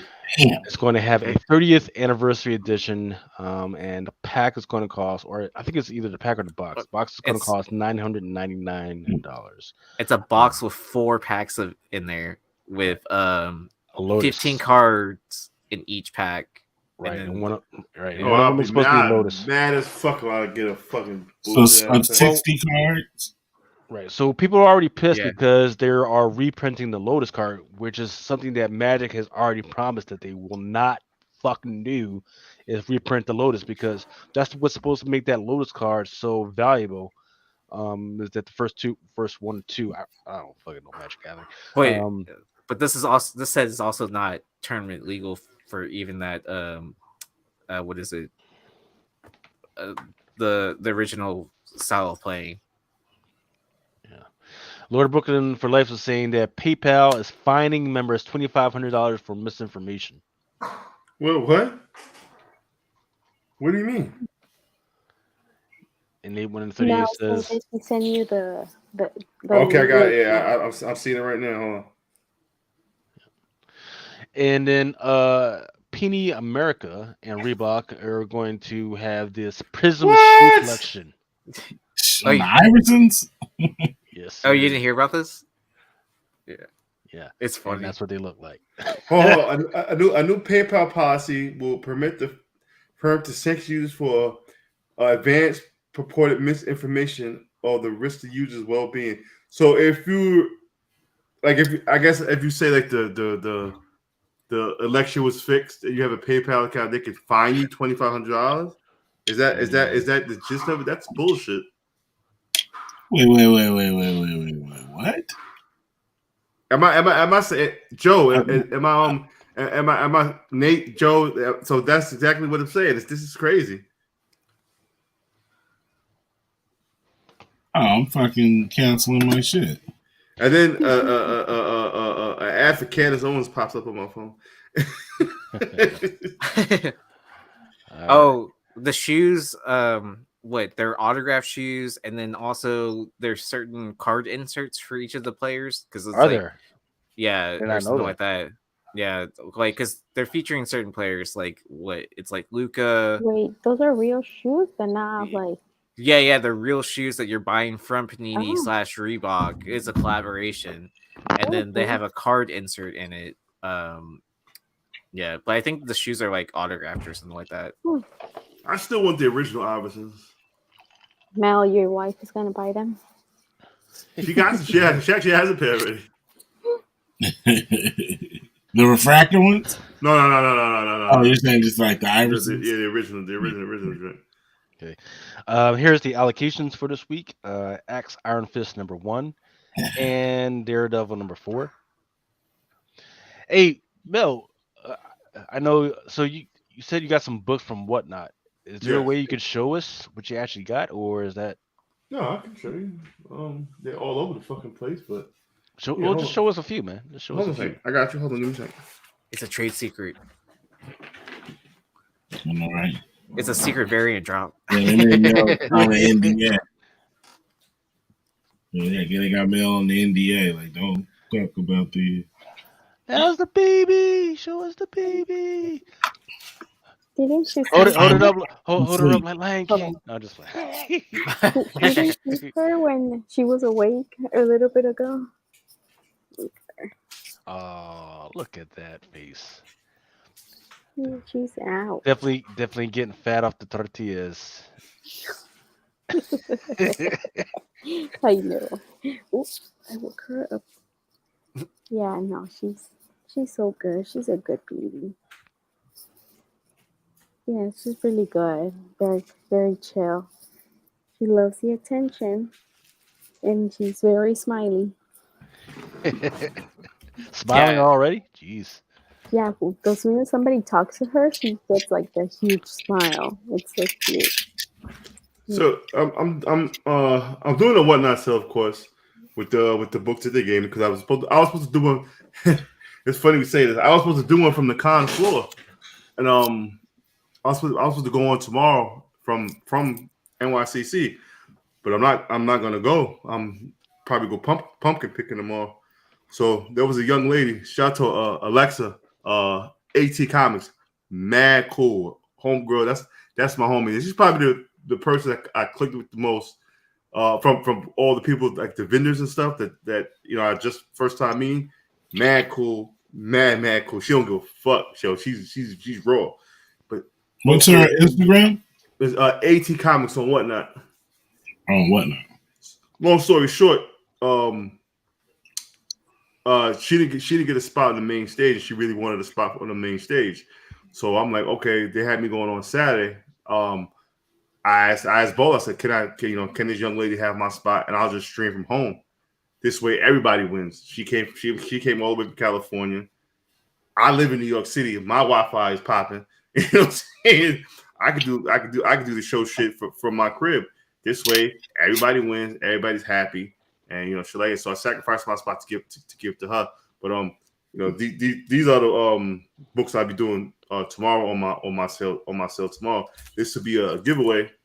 Wait, Mel, before you continue, what you sure did Coco make you that shirt or what? No, Coco's shirt came in the mail today, and I'm not going to the con tomorrow, so I gotta wear that. So I'll get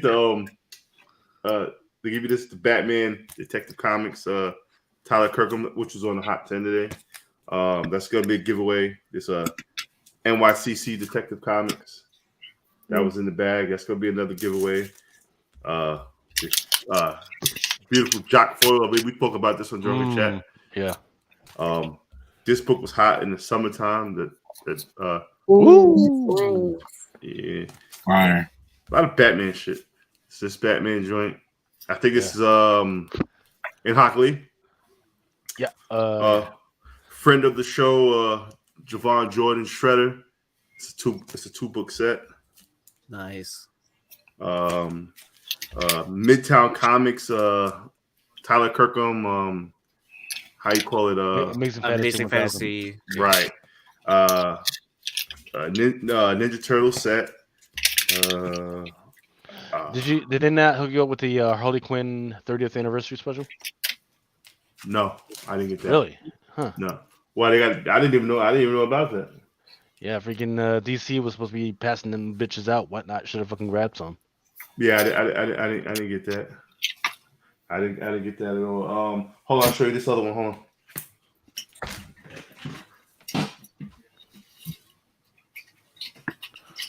Get fucking Mel looking all skinny like 50 Cent.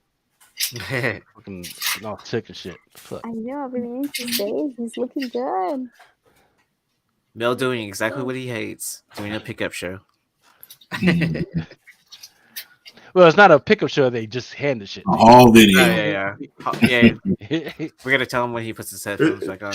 Like I got this big pile of NYCC shit over here. What the fuck? My whole dining room was a mess. I did pick up the Detective Comic foil. Ooh, okay. See, Mel, you're doing everything you hate. You're doing a haul show. Oh yeah, I fucking hate doing haul shows. Yeah, let me stop this shit. This is a dope cover. Shout out to I seen that, man. I just got put up on. I was looking through eBay and I seen somebody selling one. Yeah, the Javon Jordan. Yeah, you're right. I'm not doing no fucking haul. Nah, I was just fucking with you, man. No, fuck that. I hate doing this shit. That's it. Fucker. But yeah, you had to remind them. The G pack wasn't bad. The G pack was not bad at all. And everybody got the same, so they did that right. It was no like favoritism. Vince did a great job. He kept the line, the comps moving. Everybody got the same shit, so it's no complaining. No, he got this, he got that, none of that other shit. So show off the Battle Beast. Fuck. Give me a minute, I get it. That's just Battle Beast. So yeah. This is not a haul. yeah. Well, it's not. Yeah, it's your PC.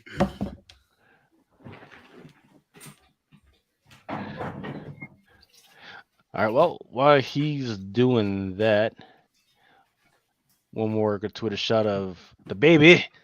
Let's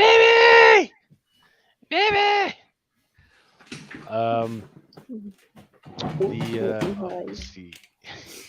I mean, so I was definitely, when I seen the price, I'm like, fucking Ryan Otley, man. At first glance, I'm thinking it would be like $20 a book, $30 a book. I see the menu price.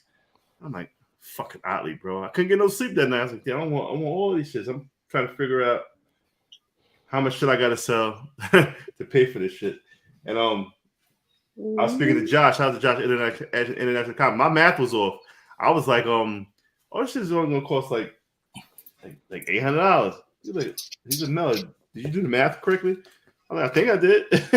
He's like, it's gonna be close to $1,400. I was like, motherfucker, bro. How many books?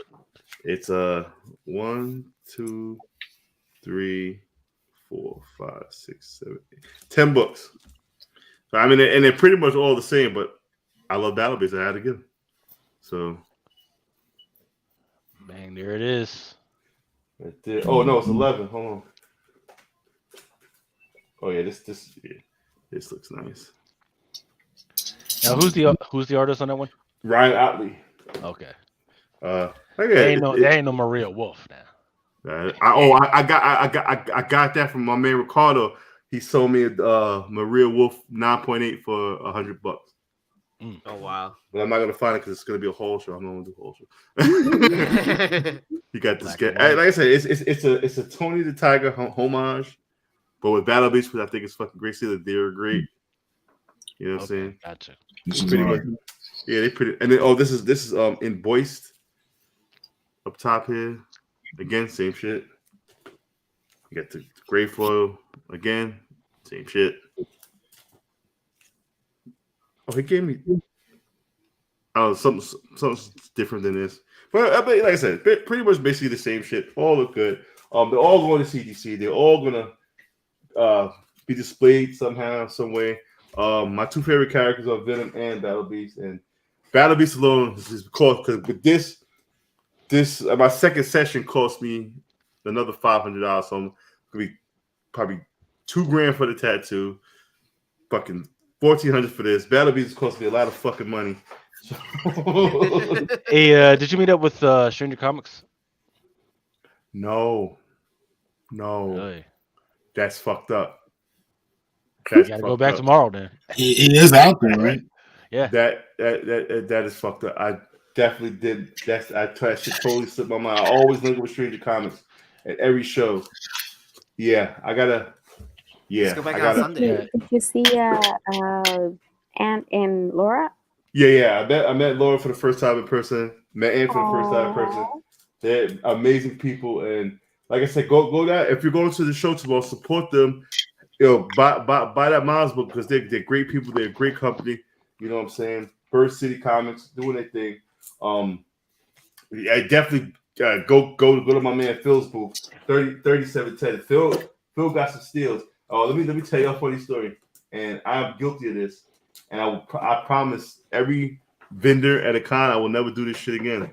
So I'm working Phil's booth, help Phil out because he helped me get in and gave me a badge or whatever to help him with his booth. I was like, fuck yeah. Come on, don't fuck up. Hold on, put that back there.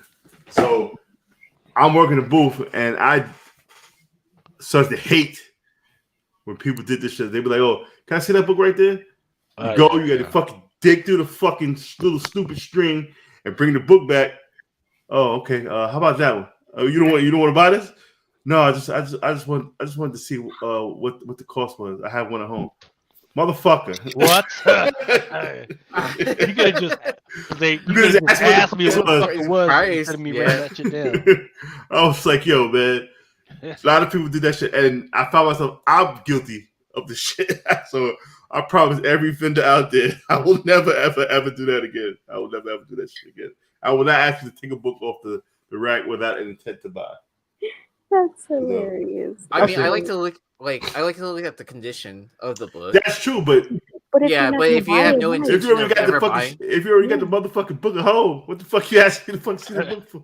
Just look at it, but don't ask them to give it to you. Because you obviously need more than one copy if you're gonna sell one at least one day. So actually, that gives me a chance to plug Cover Price. Yes, which is a resource for you guys if you can check all the stuff. And there's stuff I'm working through. I was actually working with it last week where you can scan the barcode, or sometimes like the whole photo of it, and they'll just put it into a database and everything. So I actually haven't checked this because they were supposed to upgrade me this week. I haven't actually checked that they did it, but as from what I saw last week, man, it was actually pretty damn good. I was just with me. I met Matt DeVoe for the first time in person. A lot of good things are coming from Cover Price. I know one of the major things that people wanted was 90-day averages. They're working on that, and that's coming real soon. Yeah, you guys should get sponsored by them. We're sponsored by Cover Price. They were. Well, funny thing about Cover Price, I was the first user. Because I beta tested Cover Price. That's awesome.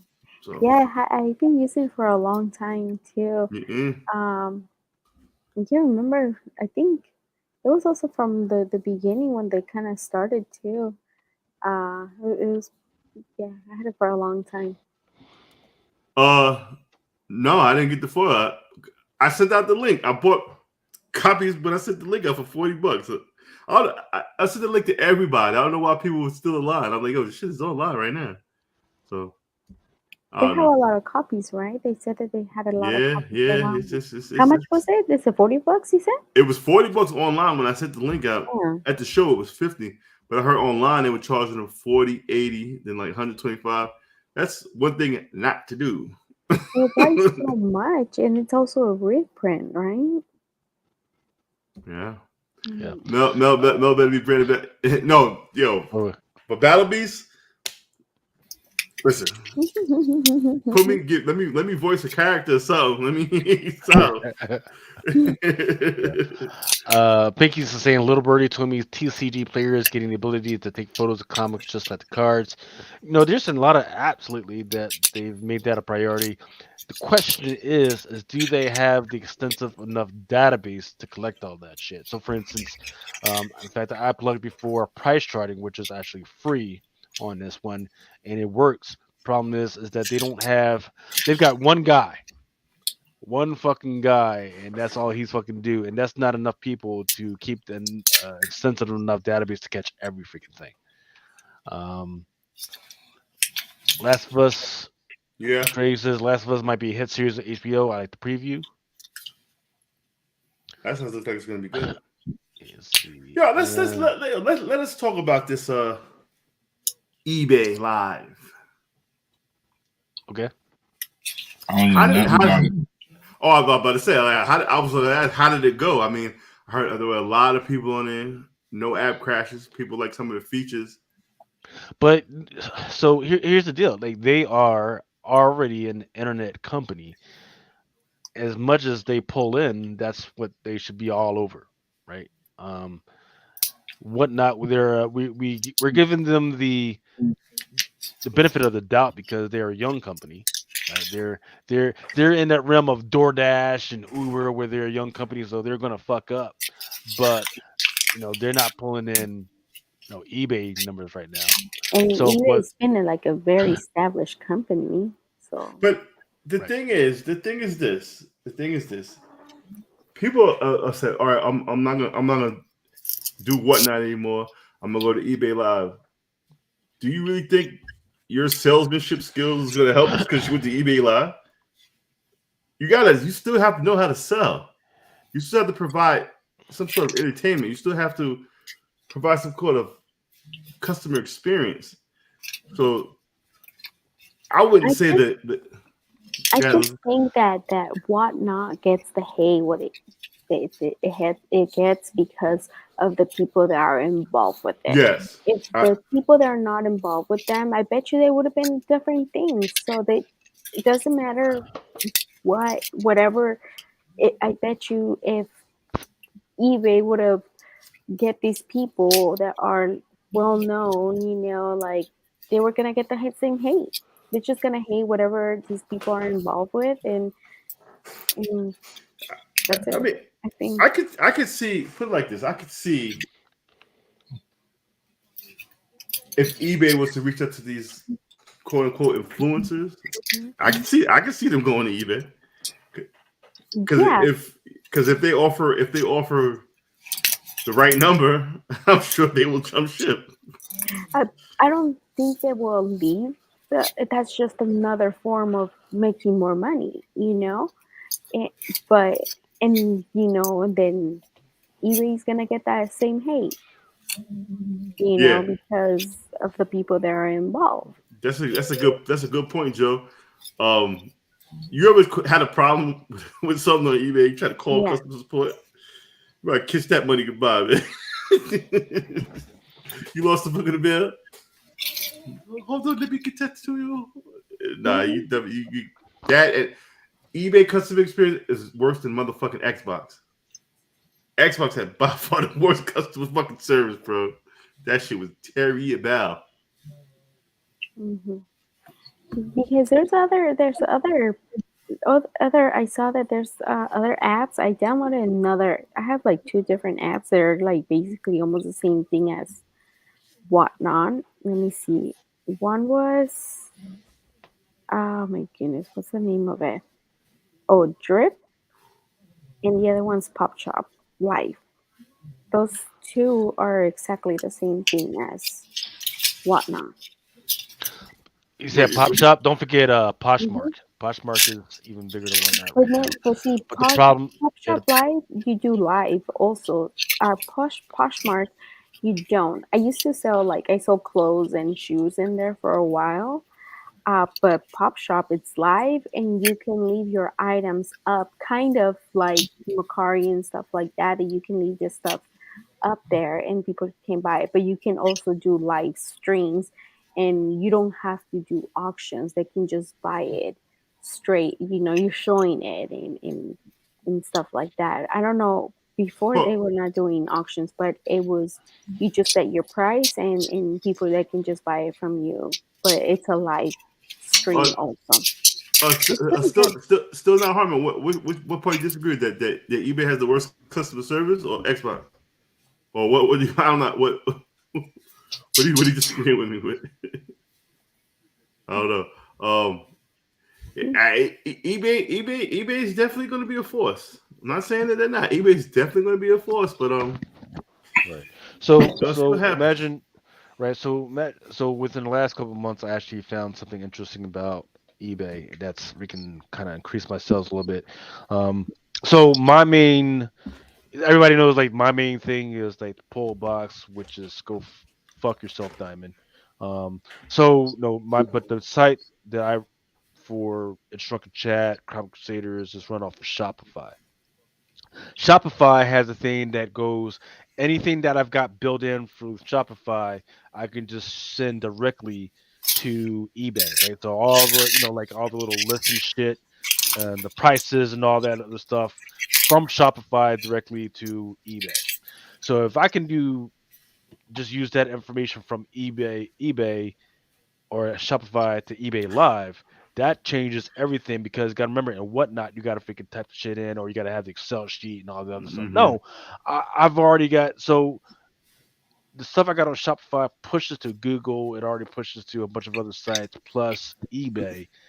And if you're telling me I think that's one of the last things that whatnot might have to square away is I've already got the stuff on my site. I just get to push this directly to whatnot versus having to download a fucking Excel sheet, change it to the field, and then freaking upload it. Especially because the pictures, oh shit, now I gotta fucking upload the fucking pictures too. Nah, fuck all that. Yeah, for me, it's I can take one picture on whatnot and just throw it up there. I mean, I don't even know if anybody even looks at the pictures. They just they do. They do. they be getting on me like, oh man, where the fucking pictures? Look, man, you throw a box at the table, walk away for hours. I've upgraded a little bit. I've upgraded a little bit. I actually throw the comics in there. I even bought me a little stand to put the fucking comic in there. It just people be slowing me down. Hey, sometimes I do put the list of the comics in there, but people say, like, hey, do you have this and that and other comic? Like, man, look, 30 minutes. I got 30 minutes to get through these fucking books, man. And I gotta. What's API? So API is a type of code that allows other, like if you're on one site, it allows the other sites to have their own format to actually grab the information from your site and put it into theirs in a type of format. Gotcha. So like Twitter, they're big, but people don't always want to look at the shit on Twitter. They want to look at it through their dashboard. So I just put that shit in. So yeah, so I can see that, right? Because that's why in order to grab stuff from other sites, you have to download it to an Excel sheet or a CSV and then upload it into whatnot. So. And Nathan, you are 100% right.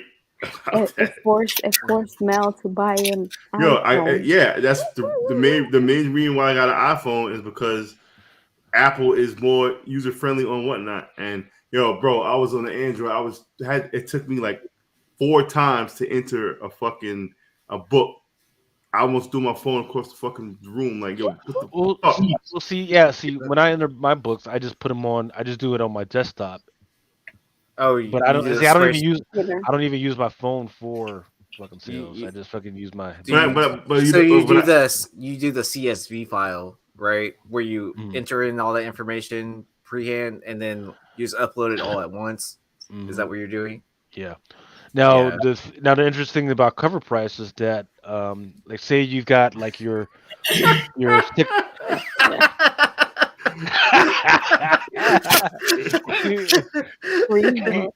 Remo popcorn with your head. Now I'm cleaning up my desk. I got all this junk up here. I'm trying to throw You can hear everything. She's snacking. Yeah, that too. Okay, so Chicharrones over there. okay, so the interesting thing about cover price is, say for instance, like you got your freaking books, you got like your box of books that you're getting ready to sell, right? You can go ahead with your phone, scan all that stuff, right? It'll take it to a database. Within that database, you can actually download an Excel sheet from that cover price CLZ database and then upload that to whatnot. But it says, oh, I'm going to sit there and fucking type that. No, you can go to cover price, do it from there, then push that. Dude, I think that's another thing why I haven't, because of the baby. Like I can Sam has been working so much that like I don't have time like to What happened to do. your little son? Man, Huh? you better put him to work. Yeah, Earn that allowance money. Kids ain't doing nothing. yeah, no, like, and it's they yeah, no, they're I can't have them watch the baby. I believe the future of the children. You better teach them the way. I have, No. He needs to run your whatnot. Look at Adam, or I look at know. Adam from Bird You know City. what? Like, Maybe I have Lennox. The thing is that I think Adam knows more about comics. Lennox is not like, he's not into comics. They're not into comics. They're all like about video games and stuff like that. And well, if they want to but they're buy not, video games, right? That's true. That's true. No, actually, what he's been on right now a lot, it's he loves his wrestling. He loves WWE, and he buys the action figures. Those, and they're pricey. So I'm gonna tell him, if you want, I'm gonna try to tell him, if you want a new action figure, you better start making money like Adam. Yeah, He saw you better, Adam. scan. You better freaking scan my books. You better start backing and importing all my books, all that. I Better know, do but yeah, something. because it takes a lot, like, to take, if you want to take pictures and adding everything one book at a time, and like, I mean, if you could scan just by scanning the book, and the information will pop out, that will be so much better and faster, well, like they isn't have Look, that for the hold pops. up, Oda, if you know Spanish, this is probably the nastiest fucking comment. You gotta earn your Peppa Pig time. Come on now. Peppa Pig. Fucked up. well, I mean, Shortbox has that. Mama setup knows what to- Peppa is. No, I don't. You don't know what Peppa? No. You can't be Mexican and not know what Peppa is. Wait, not every Mexican knows some of the words, okay? What is it? I don't know. Maybe that in some part of Peppa. Mexico, but no. What is it? Don't know Peppa. what it is. Peppa. Peppa? Yeah, that's why people, like, when they put Peppa Pig on freaking the cartoons, are like, what the fuck is Are going you on? talking about like a pepper? Like panucha, like. Oh, I never heard that term before. Never heard of Peppa? Oh, jeez. No. Peppa. Not I Pepper, just- Peppa. Well, I was gonna say. Oh, yeah, go Aaron, ahead, sorry. no. No, you good. Well, I was gonna say real quick that Shortbox has that kind of setup, like where you just like scan your book, like where you scan the image or scan the barcode of the slab, and then like it fills in all that information for you automatically, and then you just Doesn't list the book. CLZ do that too though? CLZ, So, right? yeah, where you can scan the barcode like on the covers. I don't understand why. You would think that's because CLC, like, they're not on Instagram. They're only on Facebook, and it's a close group. You would think there will be more out there, but they're not. What, Like, CLZ? Yeah, I had that since 2016. Like, it was kind of new. Like, I have some grandfather in. Like, I only pay one time. I don't have to pay unless if I I want don't have to pay yearly either. Yeah, I'm so happy I So- signed up right before that. I know. So I think I'm still paying for the CLZ, and my shit empty as shit. why did you? When did you do it? If you got it like before they did all that, if you pay the one time, you shouldn't be paying monthly. Yeah, like you could have been grandfathered in to having When the did you app get it? for like. I thought I was paying monthly. I don't know. I've been on CLZ. I had CLZ for now. I never use that shit. I didn't want to sit there and scan. I don't want to scan books and then once you sell the book, you got to go back and take it up. I don't have time for this. I'm sure my I have. CLZ is not accurate at all anymore. Oh yeah, no, I have not entered books in a long time, but I haven't organized in a long time either. So, but you would think that because a lot of people use it and they don't really, they're not in that community like all these other apps. It's crazy, but Well, I mean, a like lot of that. that information that's put into the app was done by like users like us, right? Yeah. Yeah. So it's not. You don't want to scan a pet. I don't want to fucking throw them just in the box and fucking let it be what it be. I don't want to fucking like catalog my collection. Fuck about this shit. That's true. I did had to enter some books that they were not in the system yet, and it was on one of those pictures or one of my shitty pictures. So. Now, if they had another column or something like that tells you the box. So for instance, like on a box, you could put it right to like the number 5 or 25 or something like that. You can. Can you? Okay. Yeah, you have like a custom. Yes, you have it. Mm-hmm. Like you can that because I before they did that, when I was working at the store, I organized the whole store, and I before I was putting them on the notes. Like you had the part, and I was like, but then later they added an option that it says like by numbering by box or how like by folder. Let me see, not the folder, storage box. They have the storage box, so you do have an option there for storage box. So you can. They have that.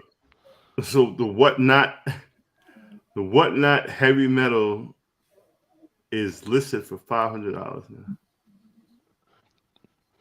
Which have okay, what? Yeah, because they made an announcement that Whatnot Publishing and Heavy Metal are collaborating. But I didn't know it was out already. I thought it wasn't supposed to be till like November or at least next year. No, they dropped it during NYCC. I went to the little get together they had, and this was in the bag. I know it was asking for $500, but whatever. Wait, so because they were working with Scott or whatever. What was it? Which one publishing? The other one. And now they're doing heavy metal. Yeah, because they're resetting the numbers with this Whatnot Publishing because it's going back heavy metal the rebirth. Yeah, because they're renumbering it starting with issue number 1, and it hasn't been done in I don't know how many years, like since like heavy metal started, probably. I just looked at a book and locked. Matt DeVoe. DeVoe's in the building. DeVoe's in the building.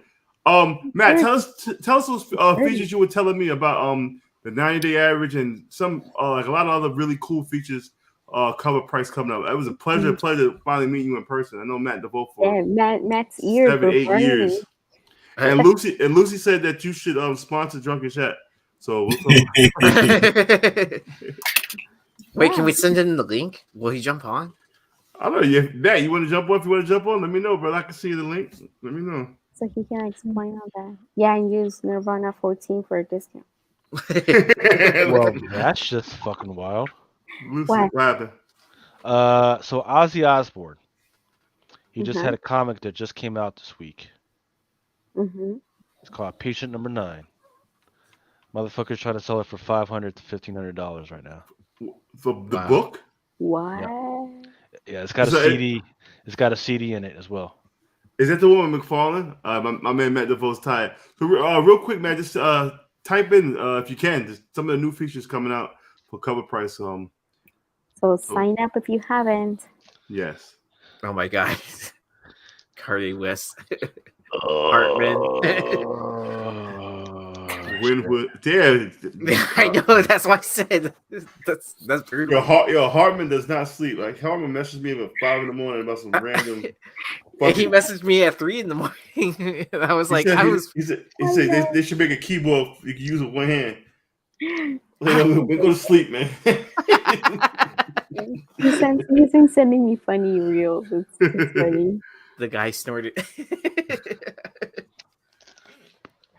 I thought that was Keith Richards. What is that, Lucas? Patient Number 9. Oh, you got it. Yeah. With the CD got it. I've got quite a few. And then how much is it selling for? I'm looking. I was looking online. I saw what 500 to 1,500. Like Yeah, you sold or rich. For the one listed? that you got in Yeah. your hand, send me one. 500. Send him 500. You got I mean the initial price was yeah. Zoom 1,500. it in, Lucas. We can't see you with the Okay. liquor Yeah, I cabinet. don't. Yeah. There you go. Turn off your thing. Yeah. Turn off your Oh, backdrop. Virtual background. you guys don't. Yeah, you guys don't want to see the freaking mountain of fucking books I got fucking behind me. Yeah, Bro, I'm we looking at. do. You should see my dining room table. My wife, get this shit out of the living room. But Dude, interesting. that's why you do that, huh? So you don't have to clean your Oh, the office. comic is in the vinyl. Yeah. Ah. And you got 500 of them? No, not 500. I got 1, 2. I got 5 of these left. You gonna put them in a box and whatnot? Hey, fuck it. Yeah, gotta get them out of here. Well, no, well, send me 2. Wait, so you had the vinyl record too as well? Oh, it's not a vinyl record. It's a CD. Oh, it's a CD. Yeah. Okay, so yeah, apparently during what In San Diego today's Comic Con, they edition? had a vinyl record with it in comic. Okay. Well, So is it a lizard? They scare the baby. All right, it's 3 a.m. I gotta take up. We're going pumpkin picking tomorrow morning with the family. I gotta wake up early. got a pumpkin patch. Gotta pick your pumpkin. Yeah, we'll take the my wife's nieces and nephews. They moved up here from Florida, and they don't got that kind of shit in Florida. And I was like, "You ever been cold before?" He's like, "No, what's that?" You gonna fucking find out, little guy. Couple more months, you gonna fucking find out. Oh, shout out to the people. Yeah, shout out to the people that are still in Florida, still dealing with the effects of the hurricane. Yeah, shout out to Ultra too. Yes, absolutely. He was Oh, dealing with yeah, some how's he issues. doing? Shout out to our other listeners, Mike and Ruby, who are dealing with the shit. In fact, their house just got all fucked up, roof went off the shit and everything. I believe I have their Kickstarter on my Instagram if you want to check it out. We can possibly send a couple of nuggets their way as well. And of course, once again, like as always it is, man, freaking once you donate, you get an even bigger discount towards the your pull box. So you won't have to worry about donate or if we can buy comics. We gotta do a wheel sometime soon. Once I get my little living room situated, we're gonna do a nice. I haven't done a nice little wheel in a minute. You know, we only like 30 people away. It keeps going up and down from 2,000. So we'll do something nice for 2,000. We'll do something nice. 2,000 subscribers. I put together because I got to get rid of some shit too. I know you got to get rid of some shit. So I've been trying to. People, I've been like every time people were like on my fucking whatnot. Oh yeah, I just Lucas, I got your box that you sent me with comics. I have them right here. Nathan, when is empathy run up of people who look? Hey, you really can't control natural disasters, bro. With the way the weather's going, that's just gonna happen everywhere. I'm just scared. Every year, around hurricane season, I got this big ass tree in front of my house. Like every year, I say I'm gonna cut the tree down. Then hurricane season's over. Like, oh, we survived another year. So I'm fucking scared, bro.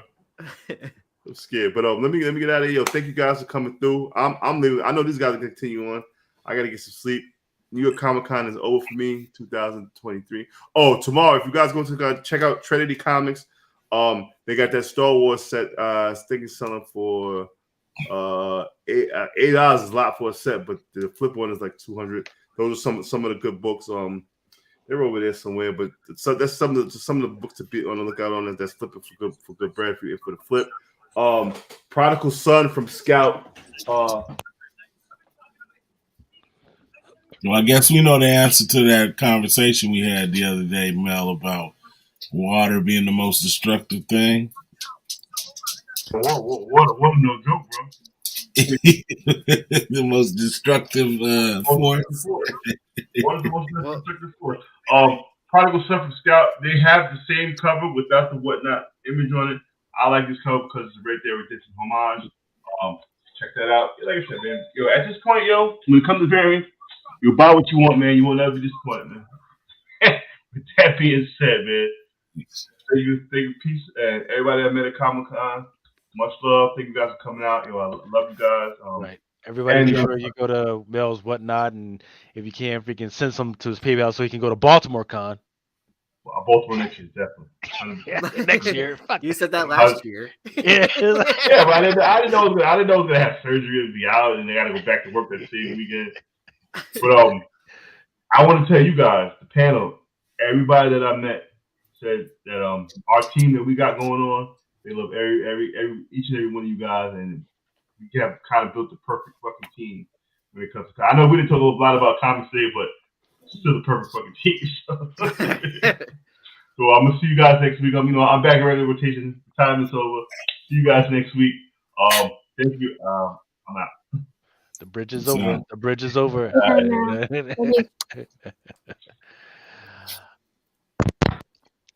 That was the mighty Mel V. Once again, thank you, brother, for coming by and freaking talk about what was going on during NYCC, and Dennis for venting his frustration and letting us know what's going on. So it's time to. But it also sounded like he was still on that Wi-Fi the entire time. Yeah, his argument, man, was a little diluted with what he was dealing with there, so it was kind of a bad NYCC Wi-Fi just sucks. That's just the. Hey, New York is notorious for that type of stuff. Yeah. Oh, 5G. I'm having a tough time keeping my eyes open myself. All right, bro. All right. But I'm gonna drop off, man. I think you were just high or something. Man, I've been up since I get up at 4 a.m. every day. You know what I'm saying? I shouldn't, but I do. And today when I was working from home, I was like, man, I'm gonna take a nap just so I can be up tonight. And I was like, man, it just kept piling on and piling on. And I was like, man, I ain't gonna be able to take a nap. So I lasted as long as I could, man. But I'll take a nap next week for sure. So I'll be able to rock out for the whole duration of the show. So, all right, y'all. You guys have a good weekend. You too, bro. I got a 3-day weekend, and I'm going to use it up. So, all right, you guys. That's right. We might have to do another show before. Do you have you guys have what do you call it, Indigenous Peoples Day off? Do you guys get that in? No, we got Colonial Murderers Day. Yeah, we changed it here. It's called Indigenous Peoples Day. So it's no longer Christopher Columbus. We don't know who that motherfucker is. You mean the guy that never actually stepped foot on American soil? Yeah. The financier, you know what I'm saying? So, all right, you guys. You guys have a good weekend. I'll see you guys. You take care, man. Don't drink too hard. All right. Go ahead, man. Peace out. All right, then number 3.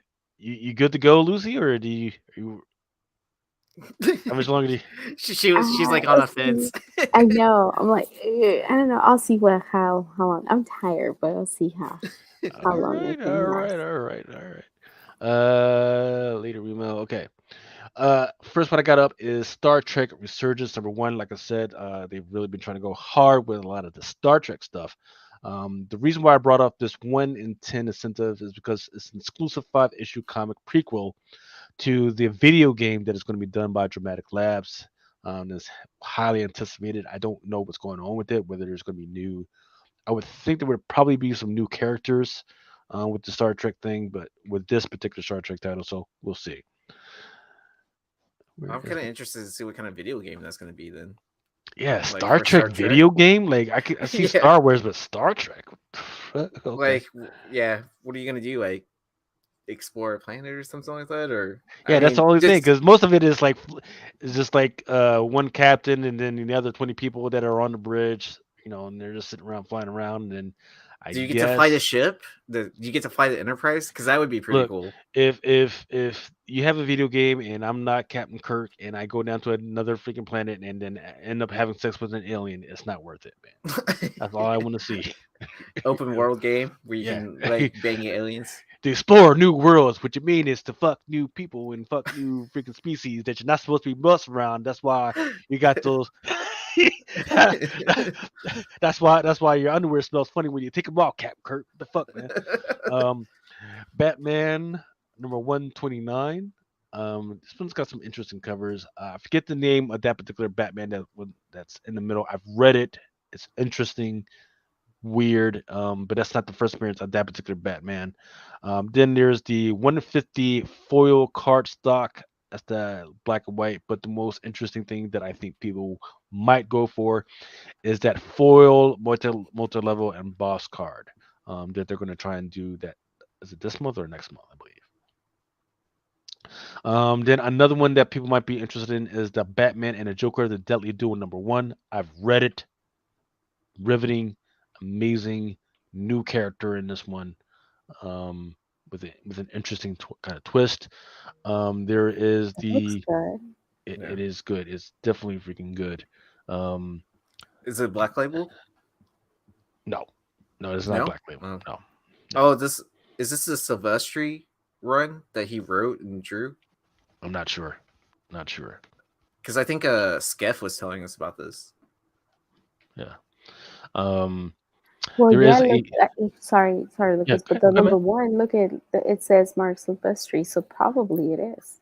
Right. Yeah, because is this the first time he's doing DC stuff? Because wasn't he always like doing like Image and Marvel books? Right. Yes. And oh, there it is then. Yeah, the Okay. people are saying yes. And there is a 1/25 Kyle Holtz that has that new character front and center. And I was looking at that one. That's really nice. I really like that. It looks so creepy. I like it. Another good one is Batman and the Joker, the Deadly Duo #1, 1/50. That's one's a Mark Silvestri, nice Harley Quinn. Then there's also a 1/100 Jorge Fornes. And it looks like there's going to be a signed one, which is 250. That's one that I have enlarged right there. Dark Knights of Steel #8. The 1/25 by Raphael Albuquerque. It's like a beautiful scenery, but it's like, I don't know what's going on with this one. Deceased Were the Undead Gods, #4. There's a 1/25 by Francesca Mattina and a 1/50 by Kumanaki. There's also going to be a 1/100 Dan Moore homage, gatefold variant. I don't have the art for that one yet. But there's also going to be a Kale Ngu acetate cardstock, open order. The Gotham City Year 1, #2. I do like that Natalie Sanders, 1/25. I usually don't like Natalie Sanders. I'm not a fan of Natalie Sanders, but I actually I don't like the face, but I like the body. She goes too sexy. This one reminds me of those early '60s housewives, with that dress and the pearls. I think that's why I like it. Yeah, I think that's why I like it. But I don't like the face because she always draws her face. Yeah, the same face. She just references her face like whenever she's doing any of her work. Like you can tell. Yeah. Yeah. I'm surprised that they're finally because she never really works for DC like that. Like unless if it's an exclusive, but she never really does things like this. What she was doing a bunch of Harley Quinn exclusives for a while. Yeah, and now she did the Catwoman too, and they were all whatever. Like they were not that. Yeah. Well, I mean, I personally like her work, but if you look at the body, like just the body of the character that she's trying to draw, it looks amazing, right? Costume is a little too sexy for me. The thing is, sometimes the face kind of reminds me of the Thailand boys that try to be lady boys in Thailand a little bit too much. So I'm like, oh, hey, I don't know what's going on weird, so I'm just not gonna buy this right now. Oh my goodness! I'm gonna send you a video that a friend sent me today, and it was about this guy. He's playing video games, screaming, and he's playing with another person, and he's all flirting with him. With her, and he's like, "Oh, you're so pretty," and this and that, and then the guy, it's a guy. He starts talking. Is like the man. He's like, "Oh shit!" He's like, "I thought you were a dude. I was in love with you. I didn't know you were a dude. I thought you were a girl." So funny. So sorry. Oh. She gets scared. Joker the Man, You Stop Laughing #2. The cover is by Carmine Giandomenico. There's a Bermejo cover, And then there's a Gabrielle Del Otto variant, and I read this one as well. There's some interesting stuff going on in this one as well. Would you recommend this series or the other Joker series? This one, the first issue from Gotham City Year One, I recommend. Did I already run this one? Then Batman and the Joker, the Deadly Duel #1, and Batman #129. Okay, ones I recommend. And I do like, that 125 Natalis Sanders, not just for the read, as well as some of the stuff that's going on. Even at #2, that Natalie Sanders, I got to think about it. I kind of definitely want that one. Joker the Man Who Stopped Laughing #2, another suggestion. I read this one as well. Some interesting stuff going on in this one.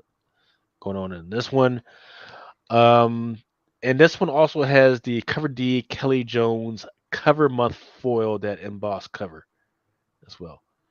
Kind of looks stupid, but I got to think there are some people that are going to go after some of these foil covers. Well, this is the same thing where you if you buy all the foil embossed covers, you get a special one at the end. Is that what it is, right? Yes. So I got to check on the numbers for that one. I think you have to buy at least 25 of each cover in order to get that last cover. So I got to check on that one. If that's the case, God, I'm fucked. Oh, so you have to buy 25 of the embossed. Right. Oh, wow. So that's a lot of books. Yeah. Don't quote me on that, but I think that's why I what was it? A couple weeks ago when I first started talking about these, I think that's what it was. But thanks for reminding me about that. Shit. Monkey Prince #8. I just that 1-25 Derek Kirk Kim card. I don't like what they're doing with Aquaman. No, the Jason Momoa was an amazing freaking looking Aquaman, and they had him in the books. Now they're turning this guy back to this blonde hippie fucking guy, and I don't fucking like the look of it. But it's Monkey Prince. I don't. Is there anybody actually out there reading Monkey Prince? If so, let me know. I'm Chinese. I couldn't even get the Monkey Prince lucky envelope for a reasonable price. Really? Is that even still a thing? Nah, it was like it was like that hype up thing at the beginning because no one could get it, and then it was right around Chinese New Year and all that. But new champion of Shazam #3. There's a Jen Bartel, which looks pretty good, but it's an open order. That should have been the 1-25 instead of this Ben Codwell, which looks pretty good on its own, but it's not 1-25 worthy. All right. Poison Ivy #6. There's individually, I like each and every single one of these. Jessica Fong, Warren Law's got one. Jenny Frizen's got one. I'm a little phased out by Jenny Frizen because it's getting worn out. And then there's a 1-25 Janina. And then there's a 1-50 at the same cover by Jenny Frizen, which is supposed to be foil. That cover A is beautiful. It is. Yeah. It absolutely is. I mean, I like each and every single one of these, except for I don't believe that 1-25 should be a 1-25, but each and every one of these have been these Poison Ivy covers. Each and since this whole series has begun have been absolutely freaking gorgeous. So don't sleep on those Poison Ivy covers. Sword of Israel #4. There's a continuation of this story. Don't sleep on this series as well, as there's been some new characters in this one as well. And there's a 1-25 by Ricardo Lopez Ortiz. Invader Zim. Let me look up what's going on with this, because I believe this was a 25th anniversary cover foil. Yeah, it's a 25th. It's either 10th or 25th anniversary foil for Invader Zim. Frankenstein New World #3. It's a new series. Survivor Street #4 is still going on with the whole Muppets and Sesame Street homages, or what do you call it, a parody? Is this a lot? So it's a mini series. It was only 4 issues. Yes. Okay. So we'll see. Do you think it'll get a part 2? I haven't even read #1 yet. I love the covers. I just haven't fucking read it yet. That's the problem. Yeah, I mean, I thought it was good. Yeah, it was. It's very topical, right? About, or it's very political, I should say. So it's the covers have been good. It just hasn't garnered enough attention, like say Stray Dogs yet. Yeah. Right. I would say keep an eye out for when there's going to be returns, and then after the trade paperback. Let's see where it goes. Bill and Ted Days of Dead one shot. There's a 1 in 10 that I don't have the art for yet. AC Comics has this one called All Good Girls Go to Heroin Heaven. Rick and Morty Crisis 137. Local comic shop with a 2022 Amazing Spider-Man number 13. And Spider-Man number 2, a Mobley variant. I don't have the covers for those yet. Fantastic Four has these annuals coming out by Alex Ross. Some of them are like a timeless variant as well. I don't know about those neon colors on those covers though. It's like it almost screams like 90s, but I mean Alex Ross art on top of it. So hey, if DC is doing foils and embossed shit and acetate, yeah, fucking let them do what they gotta do. But yeah, here's the breakdown of what's coming out. There's a 1 in 25 by Arthur Adams, a 1 of 400 by Frank Miller, and it's shitty. I don't have the cover for a J. Scott Campbell, which is supposed to be the 1 in 100, and that ultraviolet type of joint, that is a J. Scott Campbell anniversary joint. Specs number 1, there's a 1 in 25 by Iwata. Firefly, I love the Miguel Macallo. Which publisher was Specs? I forget. Probably by Dark Horse or some shit like I was that. gonna say, kind of looks like Boom. It was like Boom. Yeah, I was gonna say Boom, but I wasn't sure. Star Wars Hyperspace Stories, number 3 by Dark Horse. Soldier Stories by Image. Also by Image, Hell to Pay number 1 in 10. More Tentacles for the 1 in 25 Del Mundo, as well as the Azrar. Oh, and Ashamash, right? Mm-hmm.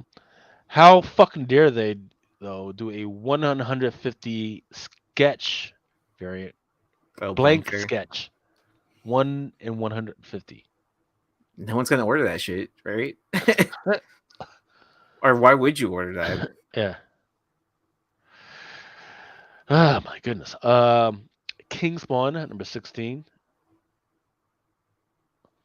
Chroma by Felici number 1. I've read it, and it's interesting, but not TV movie interesting yet.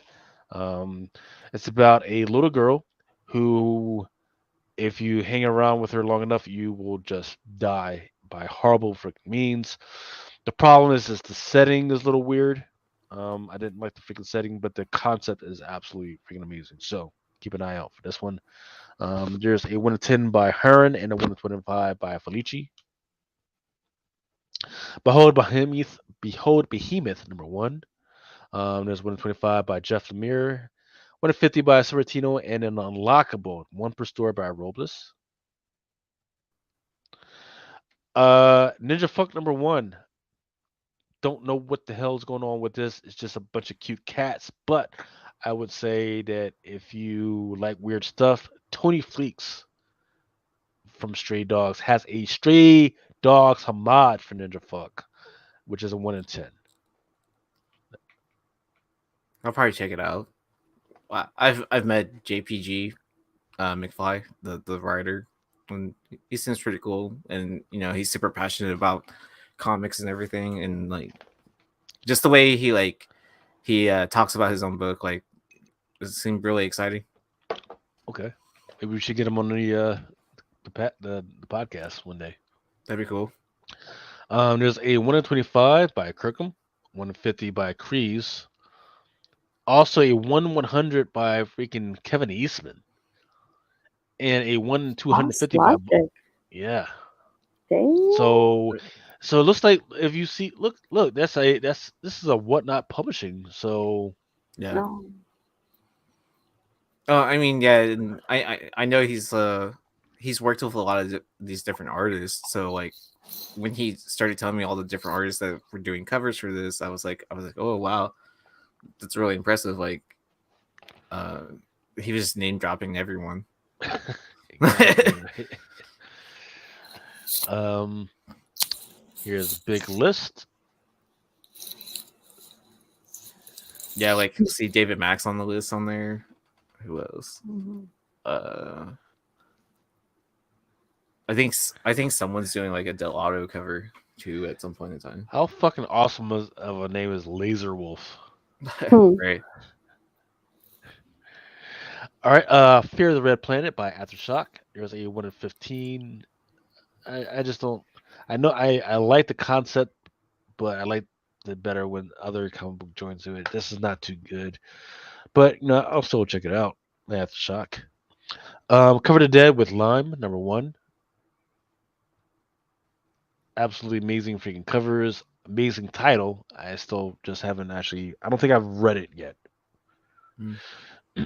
Axe Judgment Day, Omega number 1. There's a 1/25 by Davis. Don't forget that there's a New Mutants number 98 facsimile. Once again, that's the facsimile to the first appearance of Deadpool. So people have been loving these facsimiles for some fucking reason. So definitely listen to one. Yeah. I can't believe they're doing this book again.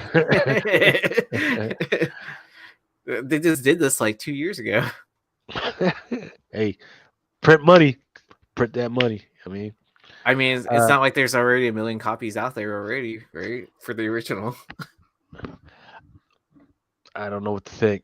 Because of the movie, because of the announcement of the movie, right? Yeah, that's true. Yeah. Right. But usually they do like a first, right? Like a Marvel first or some shit like that, or it's not called like a facsimile. They distinguish it somehow. Oh, like the True Believers. Yeah. That's what they usually do, right? Like yeah, right but before the movie comes out. But they've done a True Believers. They've done a facsimile, and I guess they're going to round 2. So just do a second print of the True Believers, right? Then do a 1/25 if you want to do it, right? And then go from there. That's what I was going to say. Makes yes. Yeah, Eugene makes a good point. Do be careful about facsimiles on eBay, about people not listening that it's a facsimile or reprint. Yes. Or they put it in small text in a description or at the very last line or something like that. Yeah, this is not the actual picture of the thing that I'm getting ready to send you.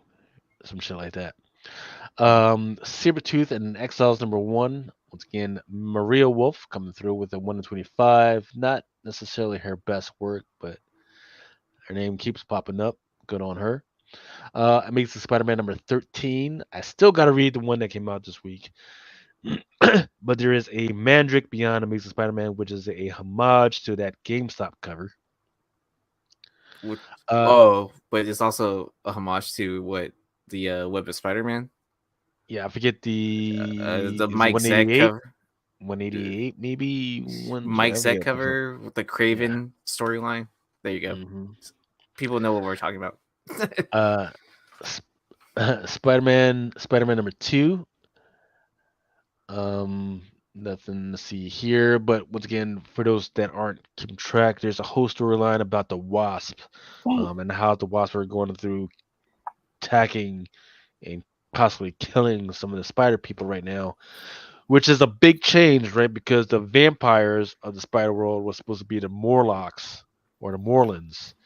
Now they're going with this whole Wasp thing, and then this whole thing. So I don't think I ever seen a Bat Ramos cover, and that is not the best cover of Ramos. That is just looks she looks like she needs to eat a couple tortillas, right? Some tamales, get food in her.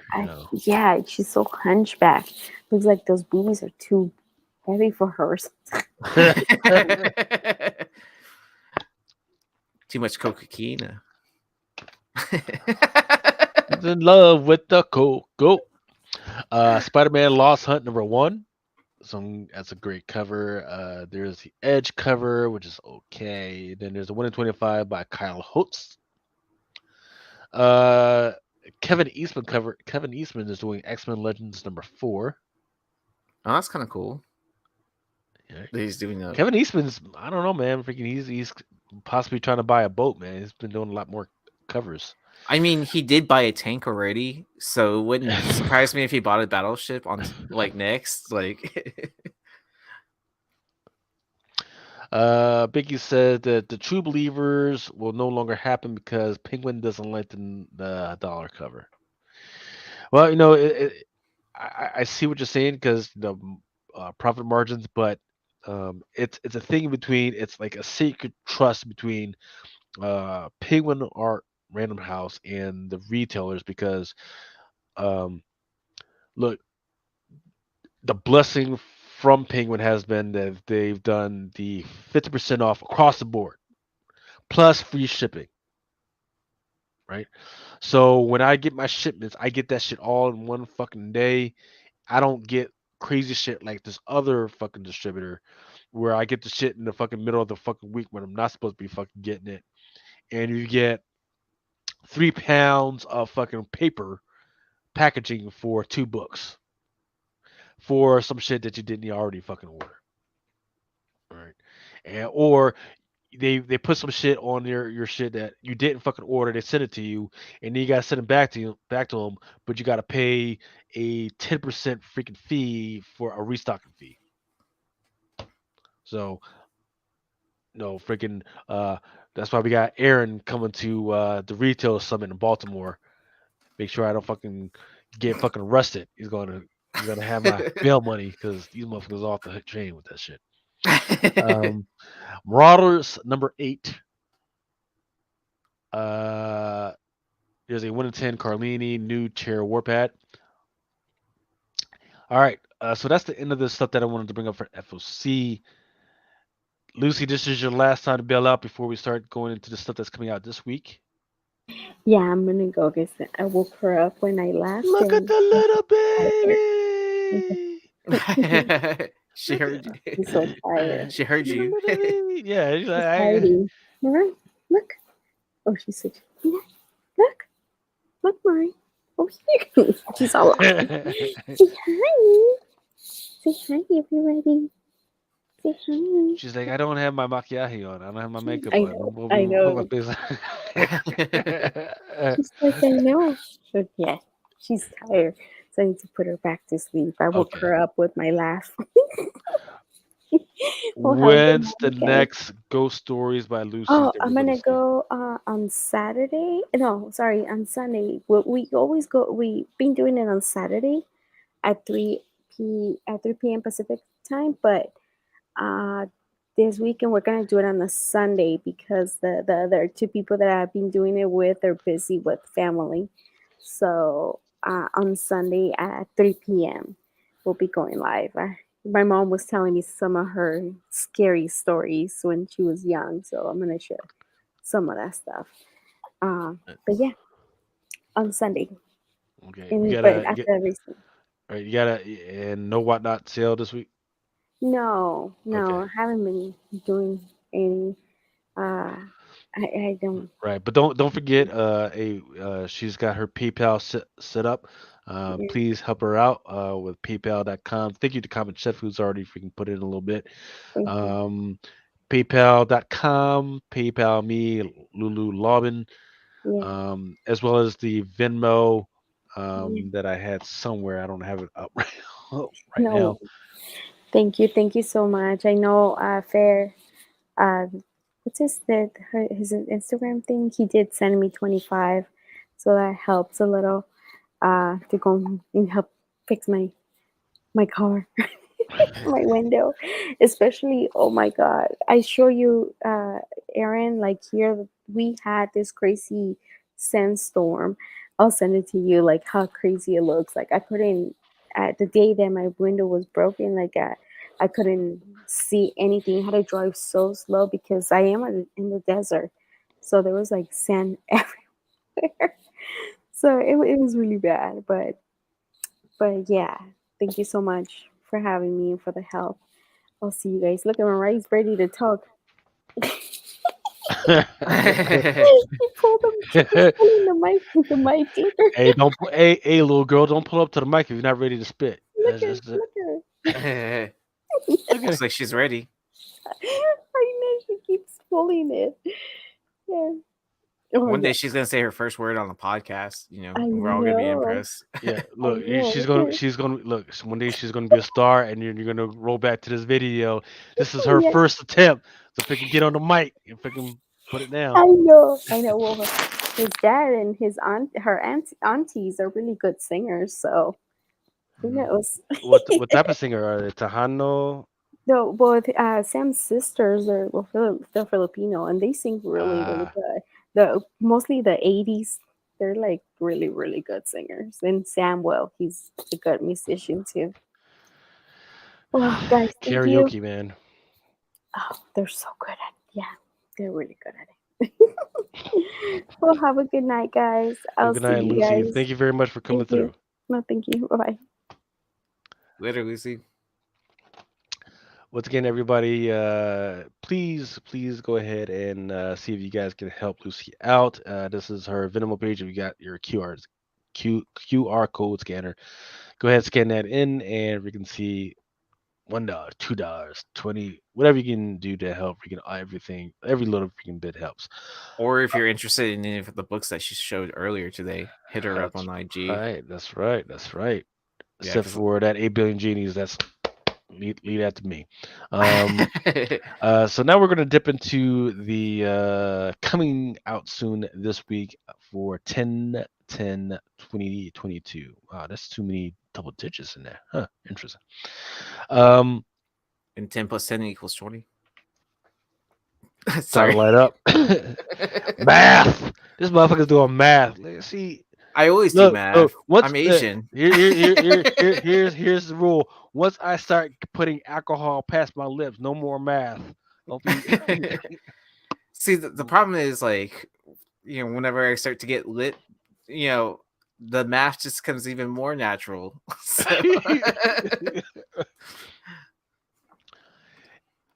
See, Binky says, "Yee, if he gets arrested, call cops because he reading a box. You need cops. You also get a free T-shirt." Oh, I get a free T-shirt if I call Cox. I don't know who Cox is. Is Is that a Baltimore thing? Is that like a well, the restaurant right next to the Hard Rock Cafe is called Dick's. Oh, have you ever been to one of those places? Oh, that's freaking awesome! Yeah, yeah, where they just talk shit to you. Like it's so great. Yeah. We got to go there one night while we're down there. Are you staying? Are you staying till at least Saturday? I think I'm staying until like Monday. Monday. Yeah. Well, because I was gonna be at the con, so I was like kind of like, well, everyone else is gonna be in town until like Sunday, so I was like, I might as well just like fly back on Monday. Yeah, I'm driving back on Saturday afternoon, so because trick or treat, fucking Halloween shit, you know what I mean? So yeah, I don't have kids, so I don't worry about Halloween. And I figure all the like really good Halloween parties are gonna happen throughout the weekend, and there's gonna be a lot of cosplay shit, man. Fucking hopefully I don't get in trouble. So the anime. Yeah, you might have to call them. I'm trying to get the DMV anime club to freaking meet down in freaking Baltimore to freaking hook up with that shit. So yeah, you might have to call Cox for me because I mean I'm surprised I didn't go to jail we gotta keep you. Yeah, we gotta keep you away from the strip clubs and the fucking and the the casinos. casino. Yeah, shit, man. Why walking in with beers and stuff like that? You should have your bail bond prepaid. Is that a thing? I don't know. Is that a thing? Do you get like a punch card? Right? Yeah, do you get like a punch card too? Like when you do this? I know now. I know the NAACP. They've got lawyers and stuff on retainers and shit before they do. Daredevil number 5. There's a 1 in 10 Chichetto. I'm not sure why there needs to be a design variant for that, but maybe there's something going on. Star Wars High Republic Blade number 1. There's a 1 in 25. And then Star Wars High Republic #2 regular. It's got a 1 in 25 by Reese. There's also a Stott variant. Looks okay. All Out Avengers #2. There's a Kate Bishop Momoko variant, as well as a NetEase Games variant that has Captain Marvel on there. And then there's also a Stigma variant. What the hell is going on with all these Marvel characters having running around with Captain America's shield? So now we got Doom running around with Captain America's shield. He's Latvian. Why is he letting him run around with America's equipment? Fuck. I don't know. I guess everyone, needs a cover with the shield, right? Binky's is talking about that Cox is one of the local bail bonds. Local to who? It's a Baltimore. Is he? I guess so. Apparently so. That is quite a state when one of the major commercials is bail bondsman. Yeah.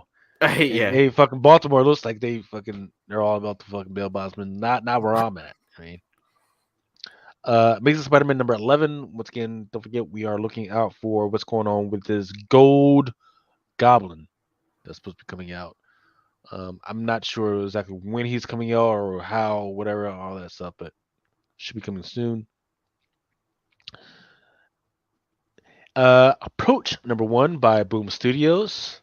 There's a 1 in 25 by Hitchison, a 1 in 50 by Barons, and don't forget there's a terrible looking unlockable 1 per store variant for Approach #1. I do like that 150 though.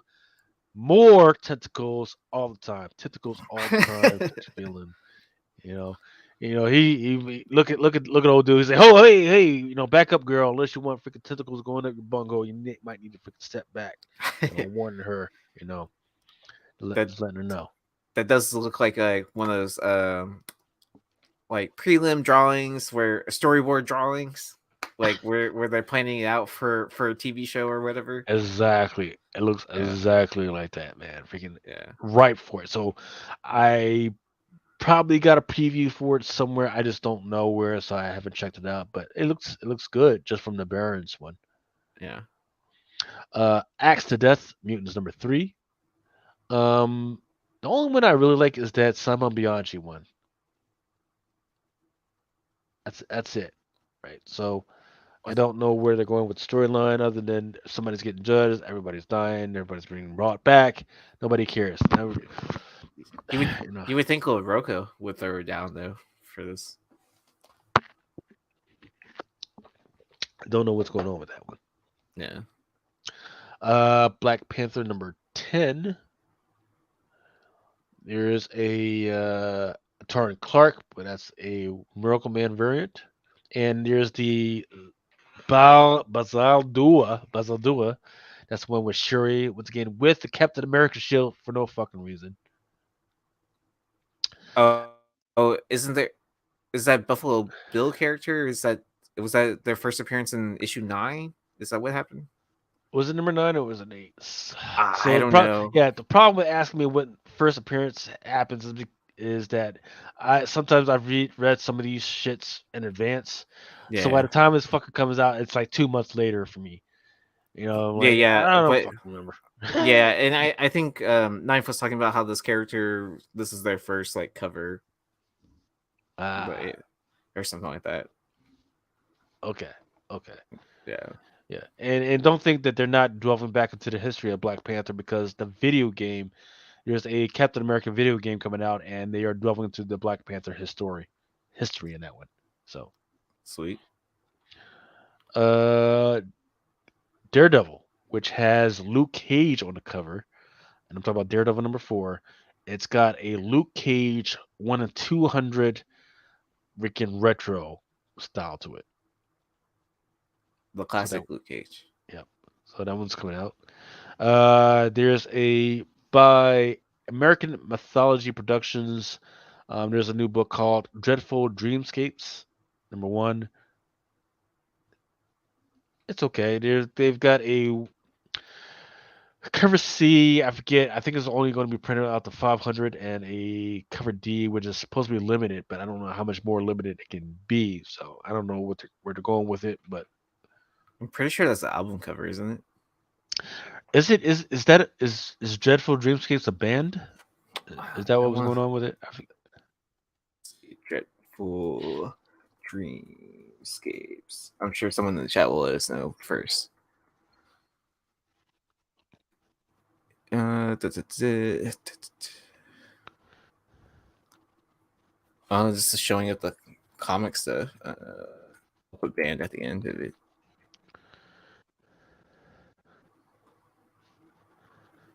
Yeah, I'm just seeing comic stuff for it. Okay.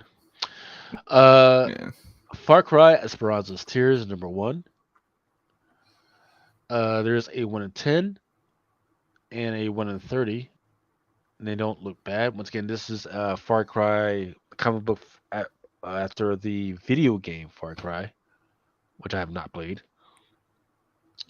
Gambit #4. It's got a NetEase Games variant. Ghost Rider #7. It's got a Carrie Andrews Amazing Spider-Man variant and a Maria Wolf. Once again, keep an eye out on this one, guys. I think 1 and 3 has got some first appearances, and those characters keep popping up. I like that throwback for the Spider-Man because it kind of looks like the Ultimate Spider-Man layout. Right, but the character doesn't show up in the video. It's kind of pointless. Yeah, I get that. But then, that Maria Wolf though. It looks good. Trust me, it looks fucking good. Just so it's like, all right. Tomy #1. There's a Momoko, which does look good. 1 in 25 by Nahalia Pan.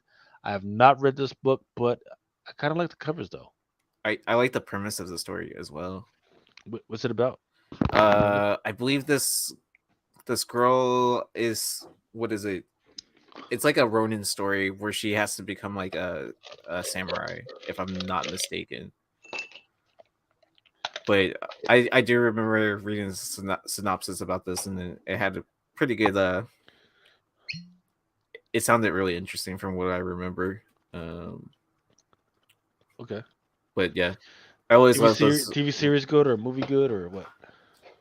I don't know.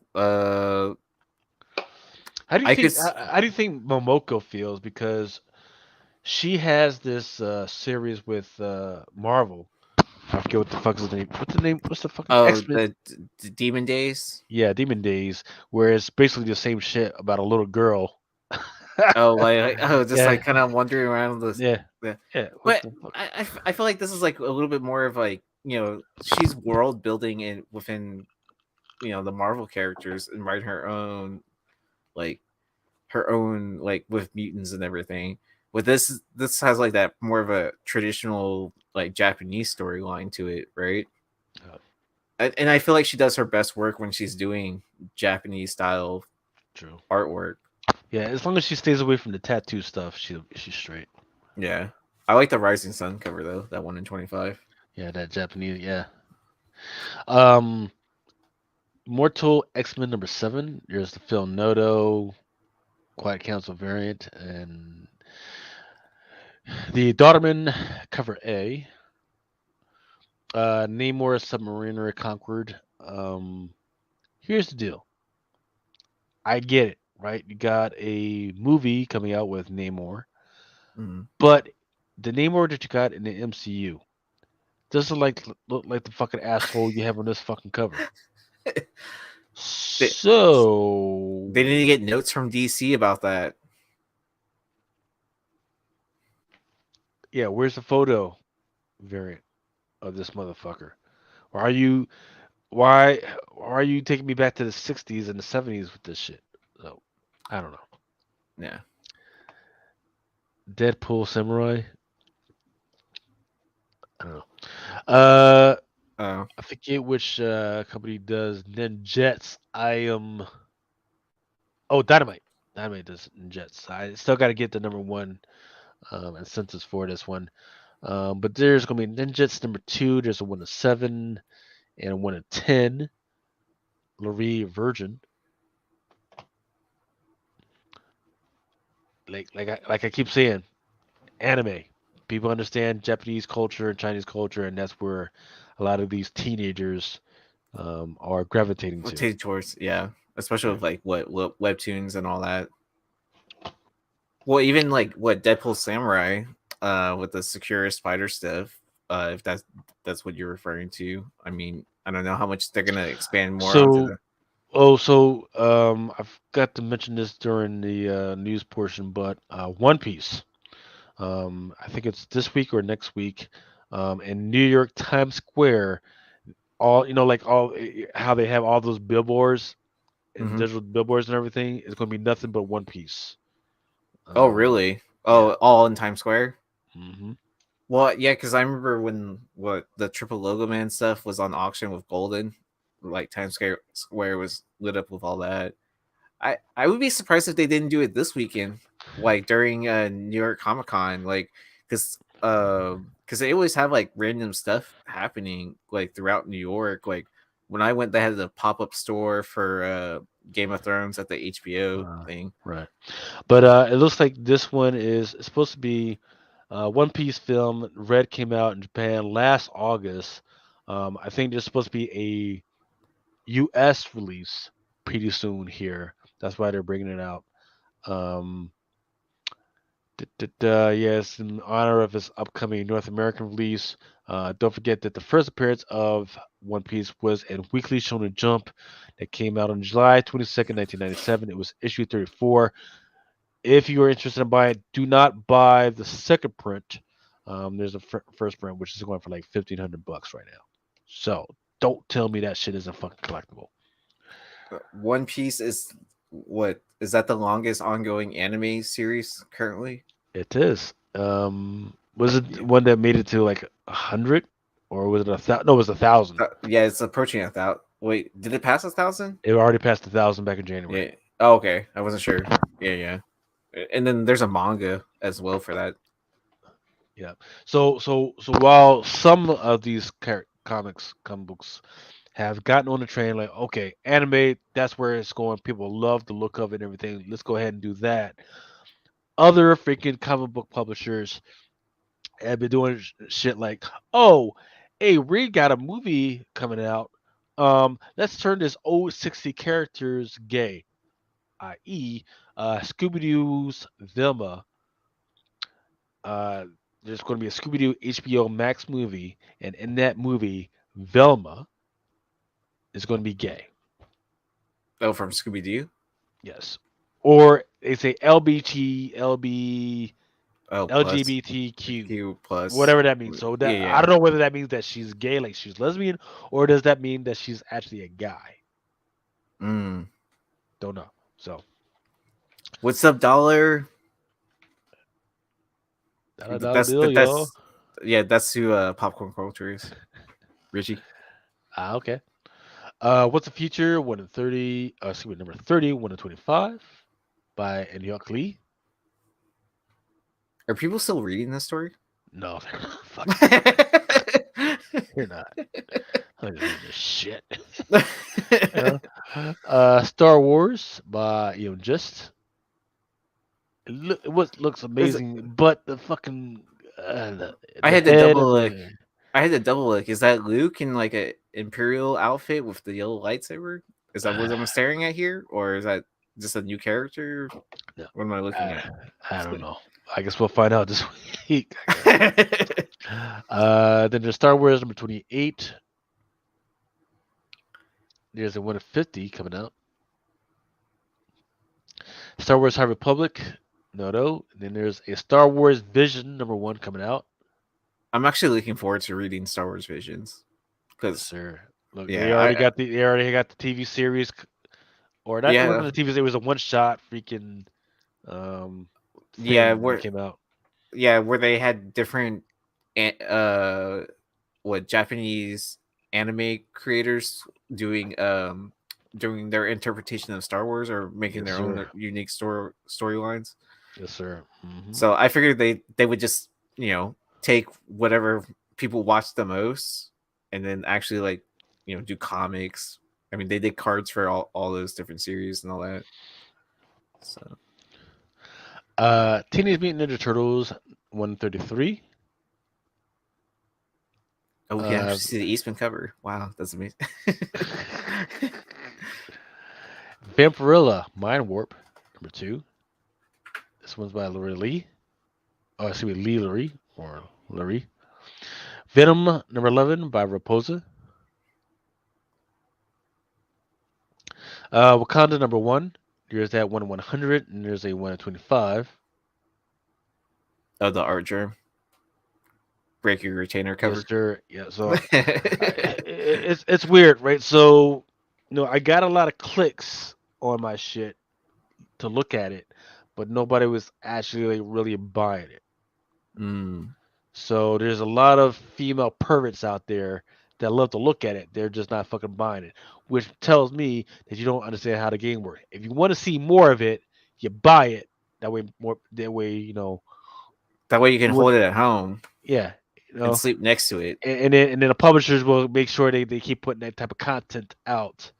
Right. Yeah, just not clicking on it. That doesn't. I mean, I'm sure that helps some sort of algorithm or whatever, but it doesn't help to reproduce more. Or I guess you could also just keep on writing art journal to keep on drawing stuff like that as well. C'est la vie. All right. AW Upshot, Year 0, Volume 0, number 1. Interesting joint on the left. I like this Year 0 stuff. It's just that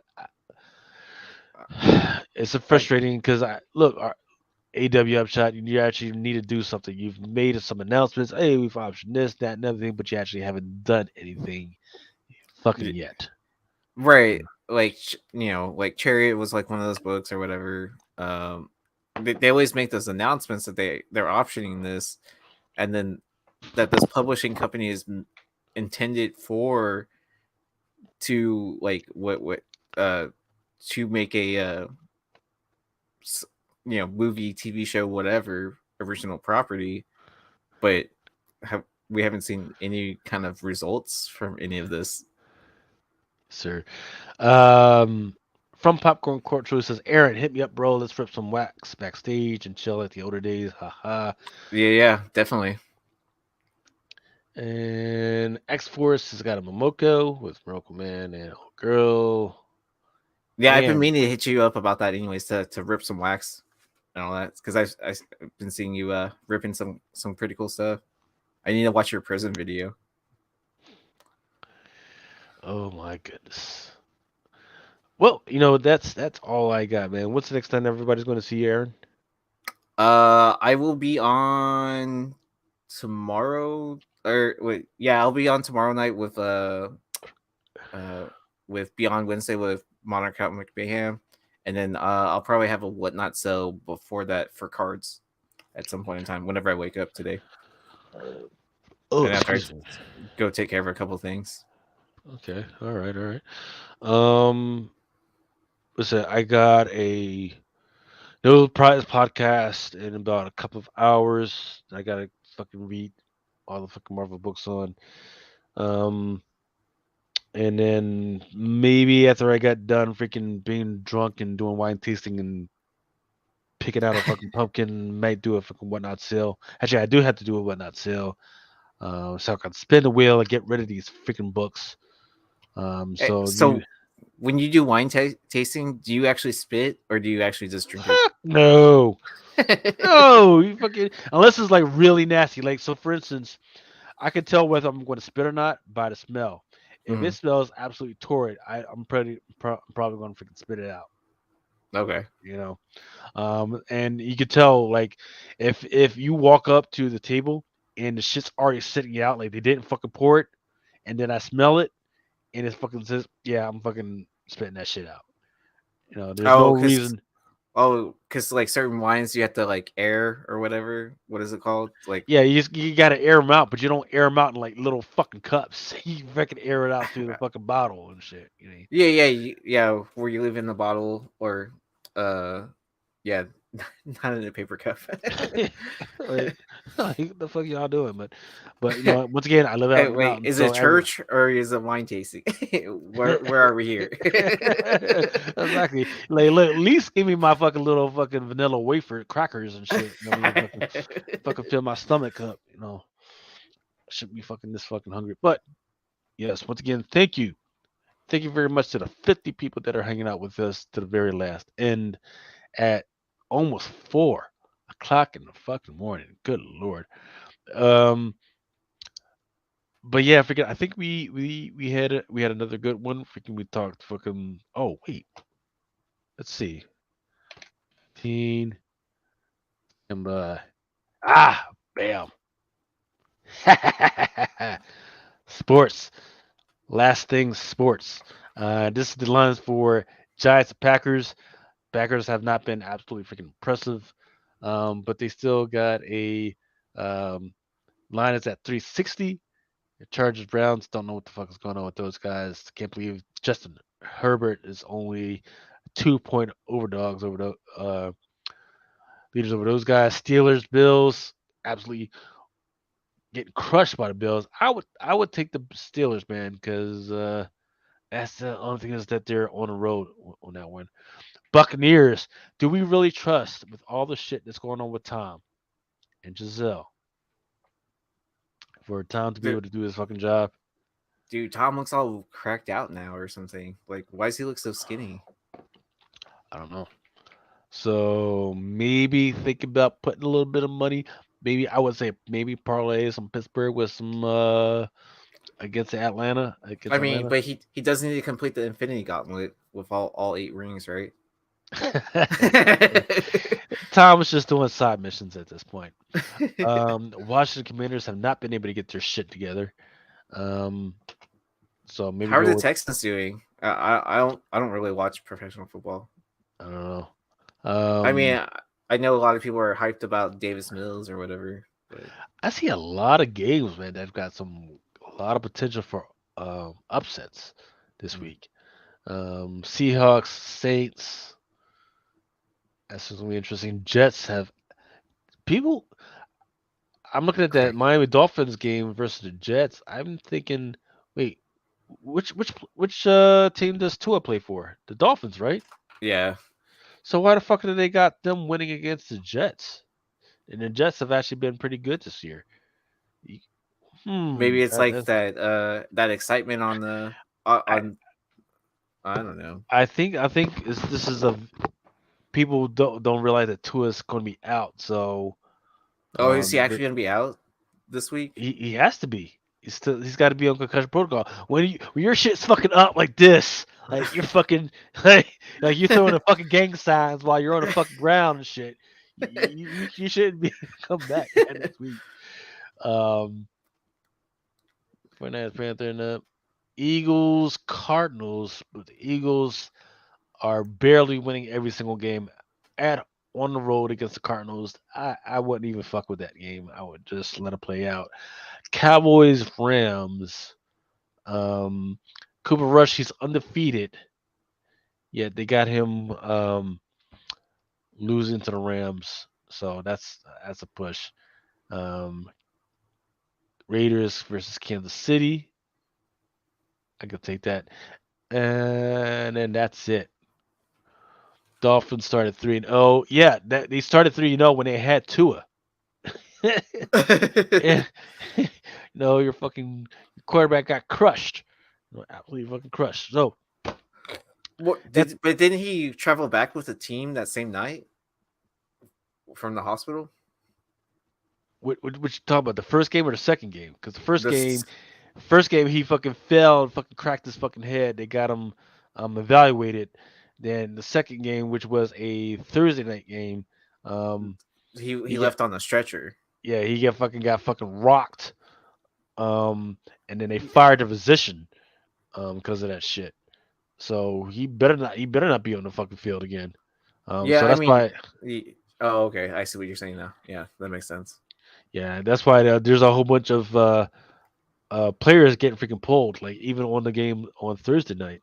Now they're even trying to show on TV the positions and what they're fucking looking at before they make it. And and the physicians are making a big deal out of it. They're like, "Huh? What do you think, Tom?" "Well, Jerry, I think this." It was like, the fuck, man. It's taking too fucking long. So, Wilson sat on the sideline for a while they made a big production out of them evaluating the shit. So, but that is what it is. That is the end of the game, ladies and gents. I kind of want to do another show this weekend since we got a long weekend, man. I think we should be putting more content out. I don't know, especially since it's Halloween. We should be putting some Halloween shit out. But definitely, if we can get up with Lucy because she's got some shit going on. Hassle Ultra. I know Ultra's freaking doing his shit, but he's got to deal with this hurricane shit. So Hassle Ultra, he needs to put some content out. But otherwise, man, everybody freaking stay safe. Don't freaking get too fat and happy out that apple cider and fucking regional fucking holiday fucking beer and shit. Mead is good. Yeah, I was gonna say mead.